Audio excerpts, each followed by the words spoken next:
Please baby, দাও না একটা।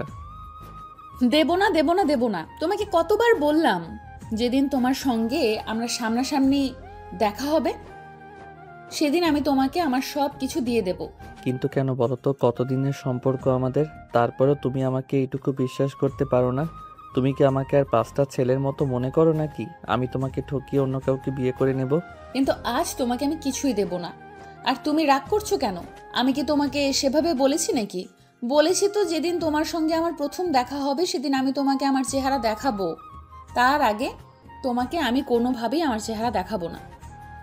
কিন্তু কেন, সেটা তো তুমি বলবে আমাকে। কি কারণে আমি তোমার চেহারাটা দেখতে পারি না? তুমি আমার চাইতে বয়সে বড়, সেজন্য। তোমাকে তো আমি বলেছি, প্রেম ভালোবাসায় বয়স বা অন্য কোনো কিছুই ম্যাটার করে না। আমি তোমায় ভালোবাসি। আর একটা কথা তুমি খুব ভালো করেই জানো, আমি আমার বাবা মার কাছে মুখ ফুটে যখন যা চেয়েছি তখন তাই পেয়েছি। আমি আমার ভালোবাসার মানুষটাকে চাইবো, সেটা আমার বাবা মা কখনোই বলবে না। প্লিজ, তোমাকে দেখার অপূর্ণ এই ইচ্ছাটা প্লিজ পূরণ করো। অবশ্যই পূরণ করব মাই ডিয়ার, তবে এখন নয়, যখন তুমি আমার সঙ্গে সরাসরি দেখা করতে আসবে ঠিক তখন। তোমার সঙ্গে কিভাবে দেখা করব আমি তো সেটাই ভেবে পাই না। আমার বাসা ঢাকা মিরপুরে, আর তোমার বাসা হলো নেত্রকোনার দুর্গাপুরে। ওদিকে আমার লাইফে আমি কোনোদিন দিয়েছি কি না তাও সন্দেহ আছে। তাহলে তোমার সঙ্গে আমার দেখাটা হবে কি করে বলো তো শুনি? তুমি আসলেই হবে, কারণ বাংলাদেশের বিভিন্ন এলাকা থেকে প্রতি বছর অনেক মানুষ আমাদের এলাকায় ঘুরতে আসে। তোমাদের কলেজ থেকে তোমার বন্ধুদের নিয়ে এদিকে ঘুরতে চলে এসো, তাহলেই তো হয়ে যায়। ঠিক আছে, দেখা যাক কোনোদিনও সেই স্বপ্ন পূরণ হয় কিনা, আর তোমাকে কোনোদিনও নিজের চোখে দেখতে পারি কিনা। তবে হ্যাঁ, তোমাকে একটা কথা বলার ছিল। আমি তোমায় সত্যি ভালোবাসি। তুমি যদি বাস্তবে দেখতে কুৎসিত হও তাও আমার কিছু যায় আসে না। সেটা যখন সামনাসামনি দেখা হবে তখন দেখা যাবে। এখন তাহলে রাখি, আমার অনেক কাজ আছে। তোমার কি এমন কাজ আছে সেটা বলো তো শুনি। আমি তোমাকে যখনই ফোন করি না কেন, তুমি একটা না একটা অযথা অজুহাত দেখাও। সবসময় আমাকে এড়িয়ে যাওয়ার বাহানা করো কেন বলো তো? তুমি কি আমায় ভালোবাসো না নাকি? নাকি আমার জায়গায় অন্য কাউকে পেয়ে গেছো? আমাকে এখন আর ভালো লাগে না। একদম বাজে কথা বলবে না বলে দিলাম। তুমি খুব ভালো করেই জানো আমি পড়াশোনার পাশাপাশি একটা কেজি স্কুলে পার্ট টাইম জব করি, কারণ আমার ফ্যামিলির আর্থিক অবস্থা অতটা ভালো নয়। তাই আমাকে নিজের পড়াশোনার খরচ নিজেকেই বহন করতে হয়। হ্যাঁ, তার জন্য তো বললাম আমি তোমার জন্য প্রতি মাসে টাকা পাঠাই, কিন্তু তুমি সেটাও নেবে না। তাহলে আমি কি করতে পারি বলো শুনি? তোমাকে কিছুই করতে হবে না, যদি পারো তাহলে তাড়াতাড়ি নিজেই পড়াশোনাটা শেষ করে ছোট্ট একটা চাকরি নাও আর আমাকে তোমার বাড়িতে নিয়ে যাও। হ্যাঁ, এই তো সবে ইন্টার সেকেন্ড ইয়ারে পড়ি, এখনো পড়াশোনা শেষ করতে কতদিন বাকি? এতদিন তুমি আমার জন্য অপেক্ষা করবে আমার তো মনে হয় না। দেখো, আমি অনার্স ফাইনাল ইয়ারে পড়াশোনা করছি। যদি তোমাকে ভুলে যাওয়ার হতো তাহলে তোমাকে মনে রাখতাম না, তাহলে তুমি ছেড়ে অন্য কাউকে নিয়ে সংসার করার চিন্তা ভাবনা করতাম। কিন্তু আমি সত্যিই তোমায় ভালোবাসি, আর সেটার প্রমাণ দেওয়ার জন্য যদি আমাকে 10 বছর অপেক্ষা করতে হয় আমি তাই করব। কিন্তু একটা কথা মনে রেখো, আমি কোনো দিনও তোমাকে ছেড়ে যাব না। এরপর দুজন আরও বেশ কিছুক্ষণ কথা বলে ফোন রেখে দিল। গল্পে তো অনেক দূর পর্যন্ত চলে এলাম। এবার আপনাদের কাছে গল্পের নায়ক নায়িকার পরিচয়টা দিয়ে দেওয়া যাক। গল্পের নায়ক নীল, ঢাকা শহরের কোটিপতি ব্যবসায়ী আরব চৌধুরীর একমাত্র ছেলে। সে এবছর ইন্টার ফাইনাল ইয়ারে পরীক্ষা দিয়েছে। এদিকে আমাদের গল্পের নায়িকা নেহা সেই বছর অনার্স ফাইনাল ইয়ারে পরীক্ষা দিয়েছে। দুজনার 2 ক্লাসের পরীক্ষা দেওয়া হয়নি। আপনাদের মনে নিশ্চয়ই একটা ঘটকালি ঘটে গেছে, তাই না? তো চলুন সেই ব্যাপারেই আপনাদের বলি। আমাদের গল্পের নায়ক নীলের সাথে আমাদের গল্পের নায়িকা নেহার পরিচয় হয় ফেসবুকে কোনো একটা গ্রুপে একটা পোস্টের কমেন্ট ধরে। তাদের বিতর্ক, আর সেখান থেকেই পরিচয়। তারপর টুকটাক কথাবার্তা, আর তারপর ভালো লাগা থেকে ভালোবাসায় পরিণত হওয়া। কিন্তু সমস্যা হলো নেহা নীলের চাইতে বয়সে 4 বছরই বড়, কিন্তু নীলের সেটা নিয়ে কোনো মাথা ব্যথা নেই। তার কাছে ভালোবাসাটাই সবচেয়ে গুরুত্বপূর্ণ। যদিও নেহা এই সম্পর্ক থেকে অনেকবার পিছিয়ে আসতে চাইছিল, কিন্তু নীল এতটাই ভালোবাসে যে কোনোভাবেই নেহাকে সেই সম্পর্ক থেকে পিছিয়ে যেতে দিল না। তো ভিউয়ার্স, চলুন কথা না বাড়িয়ে মূল গল্পে ফিরে আসি, আর বাকি ইতিহাসটা হয়ে গল্পের মধ্যেই জেনে নেবেন। এদিকে দেখতে দেখতে নীল ইন্টার পাস করলো, অনার্সে ভর্তি হবে। আজ তার ভার্সিটির প্রথম দিন। কাল সকালবেলা ঘুম থেকে উঠে ফ্রেশ হয়ে নাস্তা করে তৈরি হয়ে নিল, আর তখনই হঠাৎ তার মনে পড়ল একটা ইম্পর্টেন্ট কাজ বাকি পড়ে আছে। সেটা হলো নেহাকে ফোন করা এবং তাকে জানিয়ে দেওয়া। তাই সে সঙ্গে সঙ্গেই মোবাইলটা হাতে নিল আর নেহাকে ফোন করলো। হাই বেবি, কি অবস্থা তোমার? কেমন আছো তুমি? এই তো আলহামদুলিল্লাহ ভালো আছি। তোমার কি অবস্থা? তুমি কেমন আছো? আর এত সকালে হঠাৎ ফোন করলে যে? তুমি তো কখনো সকাল সকাল ফোন করো না। তুমি হয়তো ভুলে গেছো আমি ভার্সিটিতে ভর্তি হয়েছি, আর আজকে আমার ভার্সিটির প্রথম দিন, তাই তোমাকে ফোন করলাম। শুভ কাজে যাওয়ার আগে তো ভালোবাসার মানুষটাকে জানিয়ে যাওয়া উচিত। ও আচ্ছা, এই ব্যাপার। তোমাকেও একটা গুড নিউজ দেওয়ার আছে। আমি কিন্তু অনার্স ফাইনাল ইয়ারের পরীক্ষা দিয়েছিলাম, সেটা তোমার মনে আছে? হ্যাঁ, অবশ্যই মনে আছে। আর মনে থাকবেই বা না কেন? আজ তোমার রেজাল্ট, তোমার কথা ছিল। তোর রেজাল্ট কি বের হয়েছে? হ্যাঁ, আমি ফার্স্ট ক্লাস পেয়েছি। জানো, আজ আমার কি খুশি লাগছে, আমি তোমাকে আমার খুশিটা জাস্ট বোঝাতে পারবো না। সত্যি, এটা শুনে আমারও খুব ভালো লাগছে। যাই হোক, এখন তাহলে রাখি, আমাকে বেরোতে হবে, তা না হলে আবার প্রথম দিনই লেট হয়ে যাবে। এই বলে নীল ফোনটা কেটে দিয়ে বাসা থেকে বের হয়ে ভার্সিটির উদ্দেশ্যে রওনা দিল। সেখানে পৌঁছাতে লাগবে 20 মিনিটের মতো সময়। আজ প্রথম দিন ভার্সিটিতে এসেছে, তাই আজ আর ক্লাস হলো না। সবাই সবার সঙ্গে পরিচয় পর্বটা সেরে নিল, একে একে সবাই সবার সঙ্গে পরিচয় করে নিল। এরপর চলে গেল। বেশ কিছুদিন নিজের সঙ্গে একটা ছেলের খুব ভালো বন্ধুত্ব হয়েছে। সবসময় একে অপরের সঙ্গে সময় কাটায়, দুজন যেন দুজনের খুব ভালো বন্ধু হয়ে উঠেছে। সবচাইতে ভালো ব্যাপার হলো এটাই যে সেই ছেলেটা বাড়ি নেত্রকোনার দুর্গাপুরে। সেদিন বিকেলবেলা একসঙ্গে কথা বলছিল, তখনই হঠাৎ নীল কথার প্রসঙ্গে বলে, এবার হয়তো আমি তোমাদের এলাকায় আসার সুযোগ পাবো। হয়তো আল্লাহ আমার দিকে মুখ তুলে তাকিয়ে আছে। এটা আমার জন্য একটা সুযোগ করে দিয়েছে। কিন্তু কি করে এই অসাধ্য সাধন হলো, আমি তো সেটাই বুঝতে পারছি না। আসলে তোমাদের এলাকার একটা ছেলে আমি যেই ভার্সিটিতে ভর্তি হয়েছি সেই ভার্সিটিতে ভর্তি হয়েছে। ছেলেটার সঙ্গে আমার খুব ভালো বন্ধুত্ব বলতে পারো।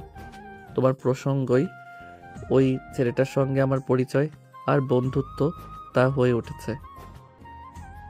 আমি যখন জানতে পারি ছেলেটার বাড়ি তোমাদের এলাকায়, তখনই আমি ছেলেটার সঙ্গে বন্ধুত্ব করি। ও, তাহলে তো খুবই ভালো ব্যাপার। এবার নিশ্চয়ই তোমার দেখা পাওয়া যাবে। এভাবেই চলে গেল বেশ কিছুদিন।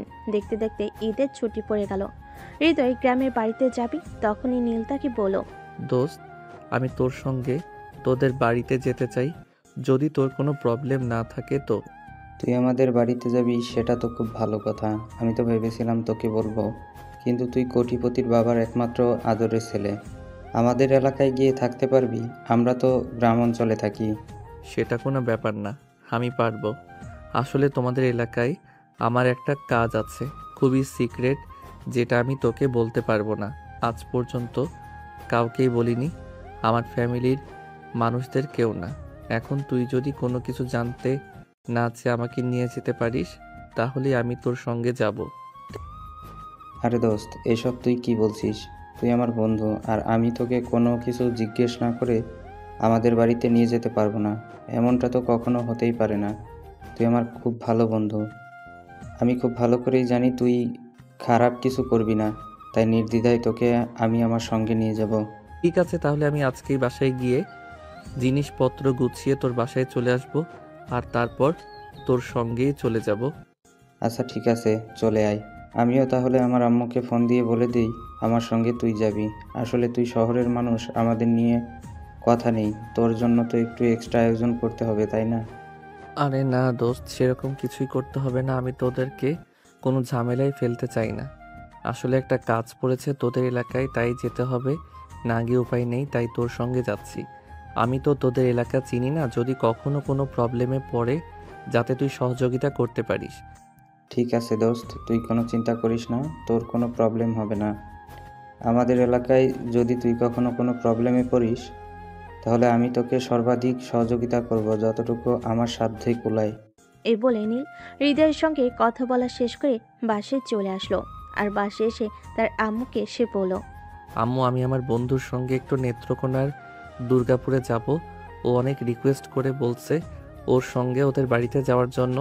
তাছাড়া আমার তো কখনোই পাহাড়ি এলাকা দেখা হয়নি, তাই আমি যেতে চাই। যেতে চাও? যাবে।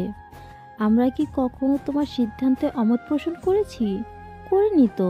আমরা সব সময় তোমাকে সাপোর্ট করে এসেছি আর ভবিষ্যতেও সাপোর্ট করে যাব। কোনো প্রবলেম নেই, তুমি যেতে পারবে। Thank you so much. আমি জানতাম তুমি কখনোই আমার সিদ্ধান্তে অমত পোষণ করবে না, তাই আমি আমার বন্ধুকে বলে এসেছি আমি ওর সঙ্গে যাব। যাই হোক, আমার ওখানে যেতে কিছু টাকা লাগবে। ঠিক আছে, কোনো সমস্যা নেই। আমি তোমার আব্বুকে বলবো তোমার বিকাশ অ্যাকাউন্টে পাঠিয়ে দিতে। আরেকটা কাজ করো, কবে যাবে তুমি? তোমার তো ওইখানে যেতে হলে এক্সট্রা কিছু কাপড় চোপড় নিয়ে যেতে হবে, সেইগুলো একটু কিনে নিয়ে আসো কষ্ট করে। আমার তো এখন শপিংয়ে যাওয়ার সময় নাই। তাছাড়া কয়দিন পর ঈদ, তুমি কি ঈদের আগে চলে আসবে নাকি ঈদ ওখানে করে তারপর আসবে? বন্ধুর বাড়িতে ঈদের ছুটিতে যাচ্ছি। ঈদের আর 4-5 দিন বাকি আছে। ঈদের আগে কি ওরা চলে আসতে দেবে? ঈদ করে তারপরে আসবো। ঠিক আছে বাবা, কোনো সমস্যা নেই। তুমি যেটা ভালো মনে করো সেটাই করো। আমরা তো কখনো কোনো ব্যাপারে তোমাকে নিষেধ করিনি আর ভবিষ্যতেও করব না। তুমি আমাদের আদরের একমাত্র ছেলে। আমরা চাই তুমি আমাদের কোনো কষ্ট না পাও। অতপর মায়ের সঙ্গে কথা বলা শেষ করে বেঙ্গলি চলে গেল। সেখান থেকে তার ঈদের ড্রেস সহ নানা কাপড় চোপড় কিনে নিল, আর সেই সঙ্গে তার প্রিয়তমার জন্য কিছু স্পেশাল গিফট। কেনাকাটা শেষ হলে সে বাসায় চলে আসলো এবং সব কিছু গুছিয়ে নিয়ে হৃদয়ের বাসায় চলে গেল। সেখান থেকে তার রাতের বেলা বাসে উঠবে আর সকালে দুর্গাপুর গিয়ে পৌঁছাবে। দোস্ত, বিশ্বাস কর, আমি কোনোদিন ভাবতেও পারিনি তুই নিজে থেকে আমাদের বাড়িতে যাওয়ার কথা বলবি। জানিস না আমার কি খুশি লাগছে, আমি তোকে বলে বোঝাতে পারবো না। আমার অনেক খুশি লাগছে। আমি তোকে বলাতেই তুই রাজি হয়ে গেলি। আমার সঙ্গে তোর এই কদিনের পরিচয়, আর কদিনের পরিচয় তুই আমার খুব ভালো বন্ধু হয়ে গেছিস। যাই হোক, বাস কখন ছাড়বে? এই তো আমি কিছু আমি কিছুক্ষণ আগেই কন্ট্রাক্টরকে ফোন করেছিলাম। কন্ট্রাক্টর বলেছে 10টার স্টেশনে থাকতে। অতপর দুজনেই রাতের খাওয়া দাওয়া করে রাত 10টার দিকে বাস স্টপে চলে এলো, আর সেখান থেকে বাসে উঠে সকাল 6টায় দুর্গাপুর স্টেশনে নামলো। সেখান থেকে একটা অটোতে করে হৃদয়ের বাড়িতে চলে গিয়ে উঠল। অনেকটাই গ্রামাঞ্চল বলা চলে, একদম বাংলাদেশের শেষ সীমানার দিকে, প্রত্যন্ত পাহাড় এলাকা। হৃদয়ের কাছ থেকে জানতে পারল এটা দুর্গাপুরের বিজয়পুর। হৃদয় নীলকে নিয়ে বাড়ির গেটের সামনে পৌঁছালো। তখনই হঠাৎ হৃদয়ের চাচাতো বোনের সামনে পড়ল, আর তার চাচাতো বোন তাকে বলল, কিরে হৃদয়, তোর সঙ্গে এই ছেলেটাকে? একে তো আগে কখনো কোনো দিন আমাদের এলাকায় দেখা যায়নি। আপু, এটা আমার বন্ধু। ওরা নাকি আমাদের এলাকায় কোনো একটা কাজ করছে, তাই আমাদের সঙ্গে এখানে এসেছে, কয়েকদিন থাকবে এখানে। ও আচ্ছা, এই ব্যাপার তাহলে। একবার নিয়ে আসিস আমাদের বাড়িতে, গল্প করবো না। হাই, আমি রূপা। হ্যালো, আমি নীল চৌধুরী। এবছর ঢাকা সিটি ইউনিভার্সিটিতে অনার্স ফার্স্ট ইয়ারে পড়াশোনা করছি। আচ্ছা আপু, ঠিক আছে তাহলে। এখন আমরা আসি, বিকেলের দিকে তোমাদের বাড়িতে যাব না। আর কাকিমাকে বলে দিও আমি এসেছি। কাকিমার হাতের পিঠা খেতে হবে, অনেক দিন কাকিমার হাতের পিঠা খাওয়া হয় না। আচ্ছা ঠিক আছে। এই কথা বলে হৃদয়ের চাচাতো বোন সেখান থেকে চলে গেল। চলে যাওয়ার পর হৃদয় নীলকে বলল, এটা আমার বড় চাচার মেয়ে। তারা আর আমরা আলাদা আলাদা বাড়িতে থাকি, তাই তাদের সঙ্গে আমাদের খুব একটা যোগাযোগ হয় না। কিন্তু আমি তো শুনেছি গ্রামের মানুষরা সবাই একে অপরের সঙ্গে মেলামেশা করে থাকে, সবাই একসঙ্গে থাকতে খুবই পছন্দ করে। তোদের ক্ষেত্রে কেন এরকম বলতো শুনি। দোস্ত শোন, এইসব ব্যাপারে তোকে পরে বলবো। এখন বাড়িতে চল, সারা রাত জার্নি করে এসেছি। তাছাড়া আমার খুব ক্ষুধা লেগেছে। আগে বাড়িতে গিয়ে খাওয়া দাওয়া করে বিশ্রাম নেই, তারপর তোকে বলবো। তাছাড়া আমরা তো এখানে অনেক দিন আছি, সব কিছু তোকে ঘুরে ঘুরে দেখাবো আর বলবো। আচ্ছা দোস্ত, ঠিক আছে, চল ভিতরে। এই বলে নীল আর হৃদয় দুজনে বাড়ির ভিতর প্রবেশ করলো। নীল হৃদয়ের আম্মুকে সালাম দিয়ে কৌশল বিনিময় করলো। হৃদয়ের আম্মু বেশ ভালো মনের মানুষ। নীলকে সাদরের সম্ভাষণ জানিয়ে তিনি ভিতরে নিয়ে আসেন এবং হাত মুখ ধোয়ার পানি এগিয়ে দিলেন। নীল ওই হাত মুখ ধুয়ে ফ্রেশ হয়ে তারপর হৃদয়ের সঙ্গে বসে সকালের নাস্তা সেরে নিল। নাস্তা করা শেষ হলে হৃদয়ের আম্মু নীলকে বলল, বাবা শোনো, তোমায় একটা কথা বলি। এসেই যখন ভালো হয়েছে, তুমি আমাদের এখানে কয়দিন থাকবে।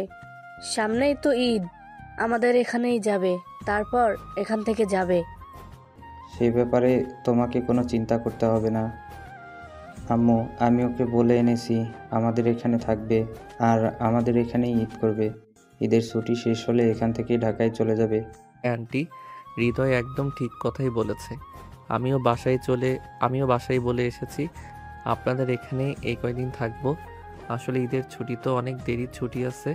তাছাড়া আমার কখনো পাহাড় দেখা হয়নি, তাই ভাবছি আপনাদের এখানে কিছুদিন থেকে আপনাদের এলাকাটা ভালো করে ঘুরে দেখব। হ্যাঁ, সেটা তুমি একদম ঠিক কথা বলছো। আমাদের এলাকাটা অনেক সুন্দর। তুমি এক সপ্তাহ ঘুরে বেড়ালেও সবকিছু দেখে শেষ করতে পারবে না। এই ধরো বিদেশিদের কালচার, একাডেমি, তারপর আছে বিজয়পুরের নীলপানি, সাদামাটির পাহাড়, ওদিকে আবার আছে রানী রাসমণির স্মৃতিসৌধ। আরও অনেক কিছু আছে যেগুলো তুমি হৃদয়ের সঙ্গে ঘুরে দেখতে পারবে। অনেক ভালো লাগবে তোমার। আচ্ছা আন্টি, ঠিক আছে, অনেক দিন তো থাকবো, সব কিছুই ঘুরে দেখব। কিন্তু সারা রাত জার্নি করে এসেছি, এখন একটু ঘুমাতে হবে, প্রচণ্ড ঘুম পাচ্ছে। তাছাড়া অপরদিকে সম্বেশ্বরী নদী আছে। এখন বর্ষাকাল, নদীতে পানি টইটুম্বর। অনেক ভালো লাগবে তোমার। ওই যে পাশের ঘরটা আমি তোমাদের দুজনের জন্য রেডি করে রেখেছি, তোমরা দুজন ওই ঘরেই থাকবে। তাছাড়া ঈদ আসছে, বাড়িতে আরও মেহমান আসবে। অনেকগুলো ঘর থাকলেও ওই ঘরেই ওরা থাকবে। তোমাকে আলাদা করে কোনো ঘর দিতে পারলাম না, তার জন্য আমি খুবই দুঃখিত। আরে না আন্টি, এভাবে বলার কি আছে। আসলে আমরা শহরে মানুষ, সেটা ঠিক আছে, কিন্তু সবাই একসঙ্গে গাদাগাদি করে থাকার আনন্দটা আমরা কখনোই পাইনি। আমি আমার আম্মুর কাছে শুনেছিলাম তারা যখন ছোটবেলায় নানার বাড়িতে কিংবা দাদার বাড়িতে বেড়াতে যেত, তখন নাকি সবাই একসঙ্গে একই বিছানায় অনেক আনন্দ করে ঘুমাতো। এবার না হয় গ্রামে এসে আমি সে আনন্দটাই একটু উপভোগ করলাম। বলতে বলতে নীল আর হৃদয় দুজনেই পাশের রুমটাই সে ঘুমিয়ে পড়ল। দেখতে দেখতে বিকাল হয়ে আসলো। হৃদয়ের আম্মু তাদের দুজনকে ডেকে ঘুম থেকে ওঠালো এবং দুপুরের খাবার খেতে দিল। খাওয়া দাওয়া শেষ হলে হৃদয় নীলকে বলল, দোস্ত চল, বড় চাচার বাড়িতে যাওয়া যাক। আপু বলে গিয়েছে ওদের বাড়িতে যেতে, আর কাল তোকে নিয়ে ঘুরতে বের হব। আজ তো অনেক রাস্তা জার্নি করে এসেছি, আজ আর যেতে মন চাইছে না। চল আজকে বড় চাচার বাড়ি থেকে ঘুরে আসি। ঠিক আছে দোস্ত, তবে আমার একটা কাজ আছে, তুই 1 মিনিট ওয়েট কর, আমার একটা ফোন দেওয়ার আছে, আমি 2 মিনিট কথা বলেই আসছি। এই বলে নীল সেখান থেকে একটু দূরে গেল এবং সঙ্গে সঙ্গে নেহার নাম্বারে ফোন করলো। দুবার ফোন হতেই নেহা ফোনটা রিসিভ করলো আর বলল, তা এসেছে তো, অনেকক্ষণ হয়েছে, এতক্ষণে কেন আমাকে ফোন করলে? আমি অনেকক্ষণ আগে এসেছি, সেটা তুমি জানলে কি করে? আমি তো তোমাকে একবারও ফোন করে বলিনি যে আমি কখনো এসেছি।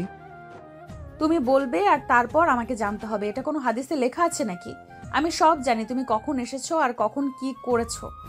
যাই হোক, দুপুরের খাওয়া কেমন হয়েছে? হ্যাঁ ভালোই, আন্টির হাতের রান্না জাস্ট অসাধারণ। আচ্ছা একটা কথা বলো, তুমি কি আমায় দেখেছো? আর যদি দেখে থাকো তাহলে তুমি আমার সামনে আসোনি কেন? আমি আসব, সময় যখন হবে তখন আমি নিজেই তোমার সামনে আসব। যাই হোক, একটা কথা বলতে ফোন করেছিলাম। আমি জানি তুমি এখন এক জায়গায় যাচ্ছ, তবে একটা কথা মনে রেখো, যদি কোনো মেয়ের দিকে চোখ তুলে তাকিয়েছো তাহলে তোমার চোখ তুলে কিন্তু মার্বেল বসিয়ে দেব, মনে রেখো। এরকম কথা তুমি বলতে পারলে? আমি কত দূর থেকে কত কষ্ট করে শুধু তোমার সঙ্গে দেখা করার জন্য এসেছি, আর তুমি কিনা বলছো আমি অন্য মেয়েদের দিকে তাকাবো? শোনো, ঢাকা শহরে মেয়ের কোনো অভাব নেই। আমি চাইলে 10-12টা মেয়ের সঙ্গে রিলেশন করতে পারি, কিন্তু তোমায় ভালোবাসি। ভালোবাসার মানুষ রেখে আমি কেন অন্য নারীতে আসক্ত হতে যাব? তোমাদের ছেলেদের বিশ্বাস নেই বাবু। তোমরা ঘরে বউ রেখেও আরো 10টা মেয়ের সঙ্গে পরকিয়া করতে পারো, আর সেখানে আমি তো তোমার গার্লফ্রেন্ড, তাও আবার তোমার চাইতে বয়সে সিনিয়র। তুমি এখনো আমার চেহারা পর্যন্ত দেখোনি, তাহলে তুমি যে আরেকটি মেয়ে দেখলে তার সঙ্গে ইটিস পিটিস করবে না, তার কি এমন গ্যারান্টি আছে? আমাকে যখন বিশ্বাসই করো না, তাহলে আছো কেন আমার সঙ্গে সম্পর্কে? আমার সঙ্গে ব্রেকআপ করে নিলেই তো পারো। যেখানে বিশ্বাস নেই সেখানে তো ভালোবাসা মূল্যহীন। হয়েছে হয়েছে, আর বলতে হবে না। এখন দয়া করে ফোনটা রাখো, তোমার বন্ধু ওদিকে তোমার জন্য অপেক্ষা করছে। আচ্ছা, তুমি আমাকে একটা সত্যি করে কথা বলো না। তুমি জানলে কি করে আমার বন্ধু আমার জন্য অপেক্ষা করছে আর আমি কোথাও যাব? বললাম তো বলবো না, সময় হলে আমি ঠিকই তোমার সামনে আসব। তবে একটা কথা আবারও তোমাকে মনে করিয়ে দিচ্ছি, উল্টাপাল্টা কিছু করলে তোমার খবর আছে বলে দিলাম। এই বলে নেহা নীলকে আর কোনো কথা বলার সুযোগ না দিয়ে ফোনটা কেটে দিল। হৃদয় এদিকে নীল তার বন্ধু হৃদয়ের সঙ্গে তার চাচার বাড়িতে চলে গেল। নীল আর হৃদয় সেখানে যাওয়ার পর হৃদয়ের চাচাতো বোন তাদের দুজনকে বারান্দায় বসতে দিয়ে বলল, হৃদয়, তোরা দুজন এখানে বস, আম্মু তোদের জন্য পিঠা বানিয়েছে। আমি সকালবেলা এসেই বলেছিলাম আমি তোদের জন্য পিঠা নিয়ে আসি। এ শুনে নীল প্রথমবার মেয়েটার দিকে তাকালো। মেয়েটা মাশাআল্লাহ দেখতে অনেক সুন্দরী, একদম পরীর মতো বলা চলে। নীল শুনেছিল পাহাড়ি এলাকার মেয়েরা একটা কালো বর্ণের হয়। একটু কালো বর্ণের হয়, কিন্তু এই মেয়েটাকে দেখে সেরকম মনে হচ্ছে না। মনে হচ্ছে যেন পাহাড়ি কন্যা নিজের হাতে এই মেয়েটাকে অপরূপ সৌন্দর্য দান করেছে। যাই হোক, এই মেয়ের দিকে নজর দেওয়া তো যাবে না, হাজার হোক বন্ধুর বড় বোন বলে কথা। তাছাড়া ও নীল একটা মেয়েকে ভালোবাসে, যার সঙ্গে এখনো তার দেখা হয়নি। এসব চিন্তা করতে করতে হৃদয়ের চাচাতো বোন দুটো প্লেটে করে তাদের জন্য পিঠা নিয়ে আসলো, আর তারা দুজনেই বসে পিঠা খেতে শুরু করলো। তখনই হৃদয়ের চাচাতো বোন নীলকে উদ্দেশ্য করে প্রশ্ন করলো, তা তোমার ফ্যামিলির মানুষজনকে নিয়ে এলে না আমাদের এলাকায়? আসলে ফ্যামিলিতে আমার আব্বু আম্মু ছাড়া অন্য কেউ নেই। আমার আব্বু বিজনেসম্যান, উনি ব্যবসার কাছে সবসময় ব্যস্ত থাকেন, আর আম্মু বাসায় থাকেন, কিন্তু আব্বু আম্মুকে কোথাও যেতে দেয় না। আম্মু কোথাও চলে গেলে নাকি আব্বুর একটু ভালো লাগে না, তাই। পিওর ভালোবাসাগুলো এমনই হওয়া উচিত। আচ্ছা আপু, আপনি তো আমাদের চাইতে বয়সে বড়, আপনাকে একটা প্রশ্ন করার ছিল, যদি কিছু মনে না করেন। হ্যাঁ, আমি হৃদয়ের বড় বোন, তোমারও বড় বোনই হব। বলো কি বলবে?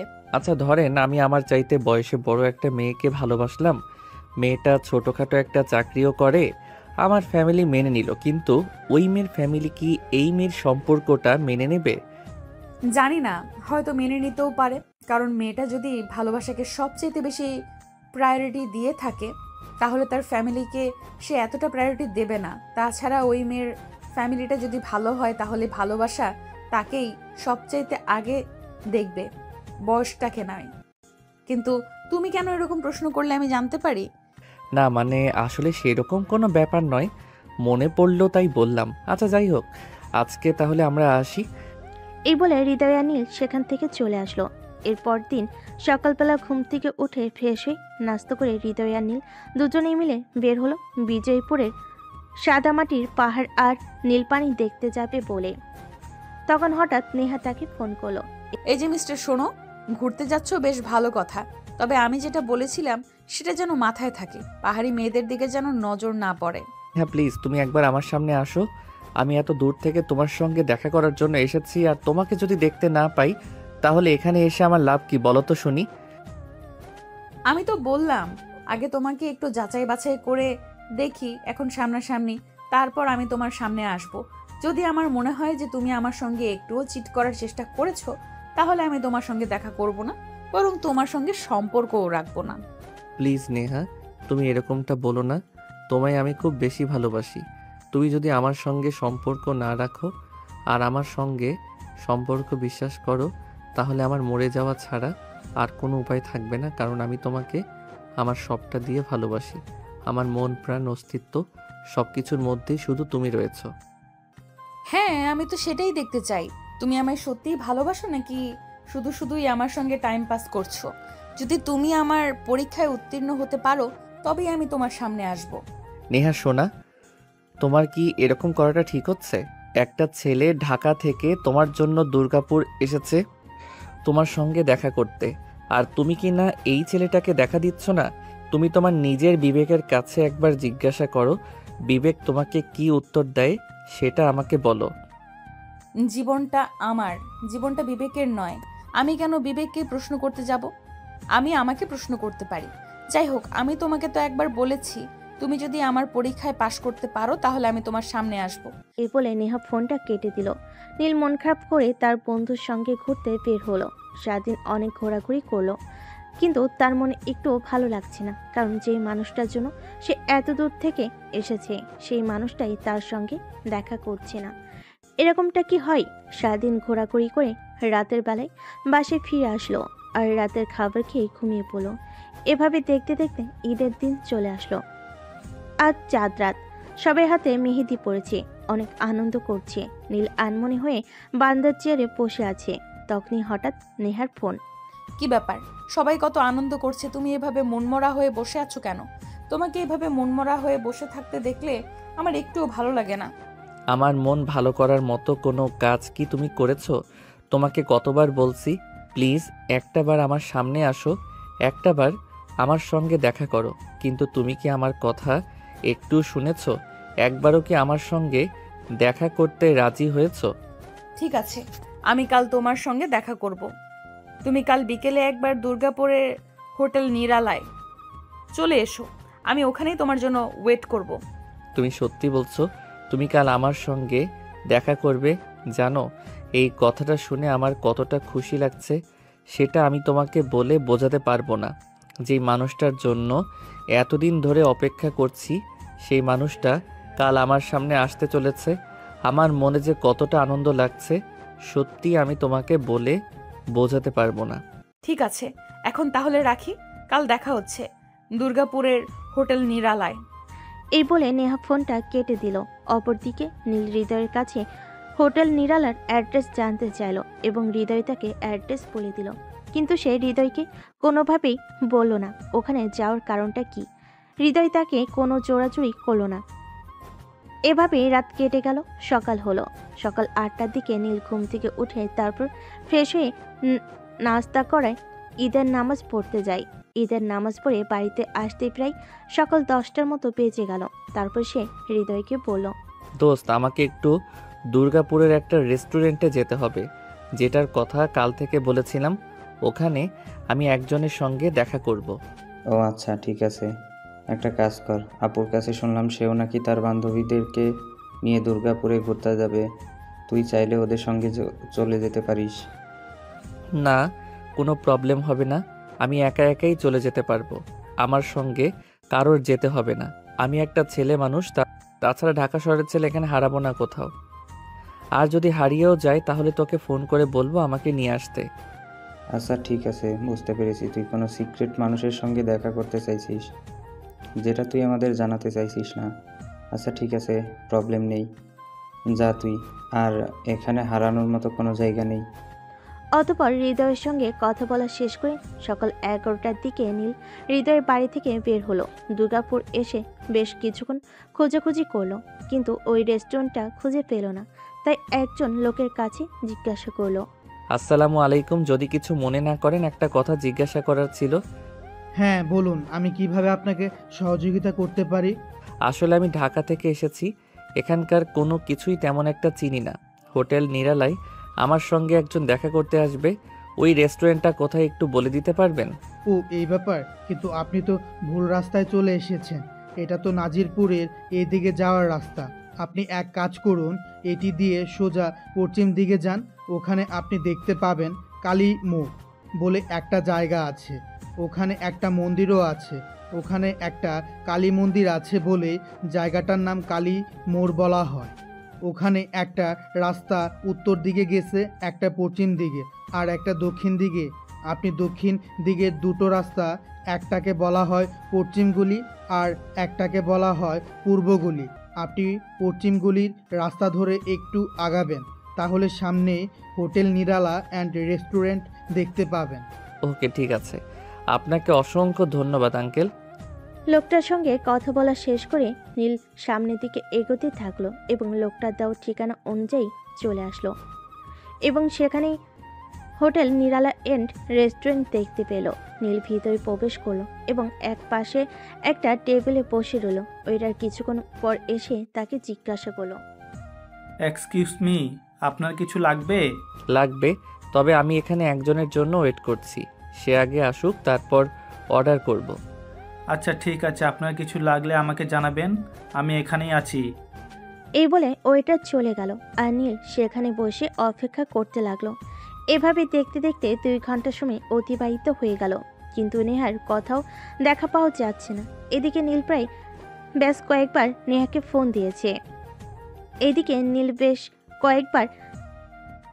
ফোন দিয়েছে। কিন্তু ফোন সুইচ অফ বলছে। নীল রেস্টুরেন্টে বসে নেহার জন্য অপেক্ষা করছিল। তখন এসে দেখতে পেল হঠাৎ হৃদয়ের চাচাতো বোন বেশ কয়েকটা মেয়ের সঙ্গে এই রেস্টুরেন্টে প্রবেশ করছে। নীল অনেকটা লজ্জায় পড়ে গেল। নীল একা বসে আছে, এই জন্য তখনই হঠাৎ হৃদয়ের চাচাতো বোন তার কাছে এসে তাকে বলল, তুমি এখানে যার জন্য অপেক্ষা করছো সে আজ এখানে আসবে না, তোমার সঙ্গে দেখা করবে না। কিন্তু কেন দেখা করবে না?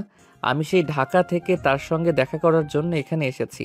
তাছাড়া আপনি কি করে জানলেন সেখানে আসবে না? আর আমি কার জন্য অপেক্ষা করছি?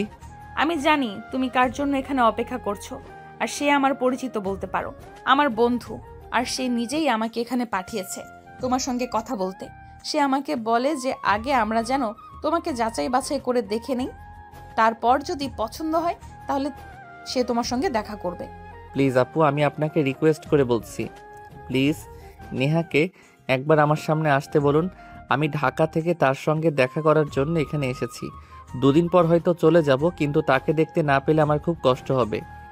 ঠিক আছে, কোনো ব্যাপার না, আমি তোমাকে নেহার সঙ্গে দেখা করিয়ে দিব, কিন্তু তার বিনিময়ে আমাকে এখানে পেট ভরে খাওয়াতে হবে। তারপর যা বিল আসবে সবটাই তোমাকে দিতে হবে। এটা কোন ধরনের ডাকাতি আমি তো সেটাই বুঝতে পারছি না। আমি নেহার সঙ্গে দেখা করতে এখানে এসেছি, তাকে কতক্ষণ ধরে ফোন করছি, সে আমার ফোনটা রিসিভ করছে না। আর আপনি কি না বলছেন এখন আপনাদেরকে খাওয়াতে হবে? তা না হলে আপনারা আমাকে নেহার সঙ্গে দেখা করাবেন না। এরকমটা করার কারণ কি আমি জানতে পারি? এত প্রশ্ন করবে না আমাদের, তোমাকে যেটা বলেছি তুমি সেটাই করো। তুমি আমাদের সবাইকে এখানে খাওয়াবে কিনা তাই বলো। ঠিক আছে, যদি আপনাদের খাওয়ানোর বিনিময়ে আমি নেহার সঙ্গে দেখা করতে পারি তাহলে আমি তাই করব। আপনারা কি খাবেন অর্ডার করুন, সমস্ত বিল আমি পে করব। হৃদয়ের চাচাতো বোনের সঙ্গে তার বেশ কয়েকটা বান্ধবী এসেছিল। তারা সবাই মিলে সেখানে খাওয়া দাওয়া করলো। খাওয়া দাওয়া শেষে তাদের বিল আসলো প্রায় 5,000 টাকার মতো। বিল সেটা পরিশোধ করলো আর তখন আবার হৃদয়ের চাচাতো বোনকে সে বলল, আপু দেখুন, আপনাদের সমস্ত বিল আমি পে করেছি। এখন আপনারা আমাকে আমার নেহার সঙ্গে প্লিজ একটাবার দেখা করতে দিন। তাকে দেখার জন্য আমার মনটা ব্যাকুল হয়ে আছে। কতদিনের সম্পর্ক আমাদের, এর মধ্যে একটাবার তার চেহারাটা পর্যন্ত দেখতে পারলাম না। ঠিক আছে, আমরা এখন যাই, নেহার সঙ্গে কথা বলে তোমাকে জানাবো সে তোমার সঙ্গে দেখা করবে কি করবে না। এটা কেমন ধরনের ফাইজলামো? আমি তো সেটাই বুঝতে পারছি না। আপনারা বললেন আপনাদেরকে খাওয়াতে, তাহলে আপনারা আমাকে নেহার সঙ্গে দেখা করিয়ে দেবেন। এখন আমি আপনাদেরকে খাওয়ালাম, তারপর এখন কি না আপনারা বলছেন আপনারা নেহার সঙ্গে কথা বলে আমাকে জানাবেন? তাহলে এগুলোর মানে কি ছিল? দেখো, একদম বেশি কথা বলবে না, যেটা বলেছি সেটাই করো। একদম বেশি কথা বলার চেষ্টা করবে না। আমাদেরকে বলে দিয়েছে তোমার সঙ্গে দেখা করে কথা বলে খাওয়া দাওয়া করে তারপর তার সঙ্গে গিয়ে কথা বলতে। তারপর যদি তার মনে হয় সে তোমার সঙ্গে দেখা করবে তাহলে করবে, নয়তো করবে না। অতঃপর নিজেকে আর কোনো কথা বলার সুযোগ না দিয়ে তার সেখান থেকে চলে আসলো। তখনই আবার নীল বারবার নেহার নাম্বারে ফোন করতে থাকলো। বেশ কয়েকবার নেহার নাম্বারে কল ঢুকলো। নেহা ফোন রিসিভ করতেই নীল বলতে লাগলো, নেহা কি হচ্ছে এসবের মানে কি? আমি তো সেটাই বুঝতে পারছি না। আমি এত দূর থেকে তোমার সঙ্গে দেখা করতে আসলাম, আর তুমি কি না আমার সঙ্গে এরকম ফাইজলামো করে যাচ্ছ? এগুলো কি আসলেই করা উচিত? কেন? আমি যাদের পাঠিয়েছিলাম তারা তোমাকে বলেনি? ওদের সঙ্গে কথা বলে যদি তোমার মনে হয় আমি তোমার সঙ্গে দেখা করব, তাহলে করব, নয়তো করব না। তুমি যখন আমার সঙ্গে দেখা করবে না, তাহলে আমাকে এখানে আজ থেকে না বলেছিলে? আর কেনই বা আমাকে হোটেল নিরালায় আসতে বললে? তোমার বান্ধবীরা খাওয়া দাওয়া করতে চেয়েছিল, আমি তাদেরকে খাওয়ালাম। তারা বলেছিল ওদের খাওয়া দাওয়া করালে ওরা তোমার সঙ্গে দেখা করিয়ে দেবে, কিন্তু তা করলো না। কেন হচ্ছে আমার সঙ্গে এরকম, বলো তো শুনি? কাম অন বেবি, রিল্যাক্স, একটু শান্ত হও তুমি। পুরোটা জীবনের ব্যাপার, আমাকে তো একটু যাচাই বাছাই করে দেখে নিতে হবে। আমাকে এতটুকু সময় দাও তুমি। ঠিক আছে, তোমার যা ভালো মনে হয় তুমি তাই করো। আমি তোমাকে আর কিছুই বলবো না। বলবো না তোমাকে আমার সঙ্গে দেখা করতে। আর একটা কথা, আমি কিন্তু 2 দিন পর ঢাকায় ফিরে যাচ্ছি। ঠিক আছে, কোনো সমস্যা নেই। তুমি ঢাকায় চলে যাওয়ার আগেই আমি তোমার সঙ্গে দেখা করব, চিন্তা করার কিছু নেই। এই বলে ফোনটা কেটে দিল আর নীল রেস্টুরেন্ট থেকে বের হয়ে হৃদয়ের বাসায় চলে আসলো। নীলকে অনেকটা অন্যমনস্ক দেখে হৃদয় তাকে প্রশ্ন করলো, কি ব্যাপার দোস্ত, কি হয়েছে তোর? বল না শুনি। বাসা থেকে গেলি ভালো মুখে, এখন গোমরা মুখ করে ফিরে এসেছিস? কিছু না রে দোস্ত, ভালো লাগছে না আমার। যেটার জন্য এসেছিলাম সেটা হয়নি। আমি ঢাকায় ফিরে যেতে চাই। ঠিক আছে দোস্ত, আমি তো বলেছি 2 দিন পর আমরা ঢাকায় ফিরে যাব। তো ঢাকায় যাওয়ার জন্য আমরা কোনো বাস পাবো না, তাই আমাদের 2 দিন পরেই যেতে হবে। ঠিক আছে, যত তাড়াতাড়ি ঢাকা ফিরে যাওয়া যায় সেই ব্যবস্থাই করো। এই বলে নীল সেখান থেকে সোজা রুমে চলে গেল আর বিছানায় শুয়ে ঘুমিয়ে পড়ল। পরের দিন সকালবেলা হৃদয়ের চাচাতো বোন আসলো হৃদয়ের কাছে আর হৃদয়কে বলল, আমরা একটু নৌকায় করে নদীতে ঘুরতে যেতে চাইছিলাম, তুই কি আমাদের সঙ্গে যাবি? ঠিক আছে, আমি যাব তোমাদের সঙ্গে, তবে আমার সঙ্গে কিন্তু নীলা যাবে। বেচারির মনটা খারাপ, তাই আমাদের সঙ্গে নিয়ে যাব। আচ্ছা ঠিক আছে, কোনো সমস্যা নেই। বিকেলের দিকে রেডি থাকিস, আমি আমার বন্ধুদের নিয়ে চলে আসব। এই বলে ওখান থেকে চলে গেল আর বিকেলবেলা হৃদয়কে নিয়ে তাদের সঙ্গে ঘুরতে যাওয়ার জন্য বের হলো। তার যখনই নৌকা নিয়ে ঘুরতে বের হলো তখনই হঠাৎ আকাশ কালো করে মেঘে ছেয়ে গেল আর হঠাৎ করে প্রচণ্ড ঝড় শুরু হলো। তারা নৌকা চালিয়ে তাড়াতাড়ি বাড়ি আসার চেষ্টা করছিল, কিন্তু বাতাসের বেগ এতটাই বেশি ছিল যে তার কোনোভাবেই ফিরে আসতে পারছিল না। তখন হঠাৎ হৃদয় সবাইকে বলল, সবাই পানিতে নেমে পড়ো আর সাঁতার দিয়ে বাড়ি যাওয়ার চেষ্টা করো। নৌকা নিয়ে কোনোভাবেই পাড়ে যাওয়া যাবে না। নৌকা ভেসে গেলে যাক, কিন্তু আমাদের তো বেঁচে বাড়ি ফিরতে হবে। হৃদয় কথাটা বলার সঙ্গে সঙ্গে সব মেয়েরা কোমরে ওড়না পেঁচিয়ে নদীতে ঝাঁপ দিল। সেই সঙ্গে হৃদয়ের পানিতে ঝাঁপ দিল, কিন্তু রয়ে গেল বেচারি নীল। সে তো সাঁতার জানে না, কারণ সে শহরের ছেলে। সে নৌকায় বসে রইল আর আল্লাহর নাম জপতে লাগলো, বয়সে চিৎকার করতে লাগলো। কিন্তু সেই চিৎকার কারোর কান পর্যন্ত পৌঁছালো না, কারণ প্রচণ্ড বাজ পড়ছিল আর খুব বেশি ঝড় হচ্ছিল। সবে পাড়ে গিয়ে পৌঁছালো, কিন্তু নীলকে কোথাও দেখা যাচ্ছে না। সবাই খুব চিন্তিত হয়ে পড়ল, নীল কোথায়? সে কি পানিতে ভেসে গেছে নাকি অন্য কিছু? এদিকে নীল কোনো রকমে নৌকায় বসে থাকার চেষ্টা করছিল, কিন্তু সে কোনোভাবেই সেটা পারছিল না। একটা সময় বাতাসের কারণে নৌকাটা উল্টে গেল। সে কোনো রকমে নিজেকে বাঁচানোর চেষ্টা করছিল। তখনই হঠাৎ একটা বালুরবাহী ট্রলারের কাছে সে চলে গেল আর মানুষগুলো বুঝতে পারল সে বিপদে পড়েছে। তাই সেই বালুবাহী ট্রলারের মানুষগুলো তাকে বাঁচানোর চেষ্টা করছিল। আর অপরদিকে নীল সাঁতার জানে না, তাই সে পানিতে তলিয়ে যাচ্ছিল। তখনই বালুবাহী নৌকার কিছু লোক পানিতে ঝাঁপিয়ে পড়ে আর নীলকে পানি থেকে উদ্ধার করে। নীল ততক্ষণে অজ্ঞান হয়ে গেছে। নৌকার লোকগুলো অনেক কষ্ট করে তাকে জ্ঞান ফেরালো এবং পাশের একটা ফার্মেসিতে নিয়ে গেল। সেখান থেকে প্রাথমিক চিকিৎসা দেওয়া হলে ডক্টর বলল ছেলেটার অবস্থা খুব বেশি ভালো নাই। ছেলেটা সাঁতার জানে না, তার অবস্থা খুব খারাপ হয়ে গেছে, তাই তাকে যত দ্রুত সম্ভব হসপিটালে নেওয়া প্রয়োজন। তখন সেখানকার লোকগুলো তাকে হসপিটালে নিয়ে গেল।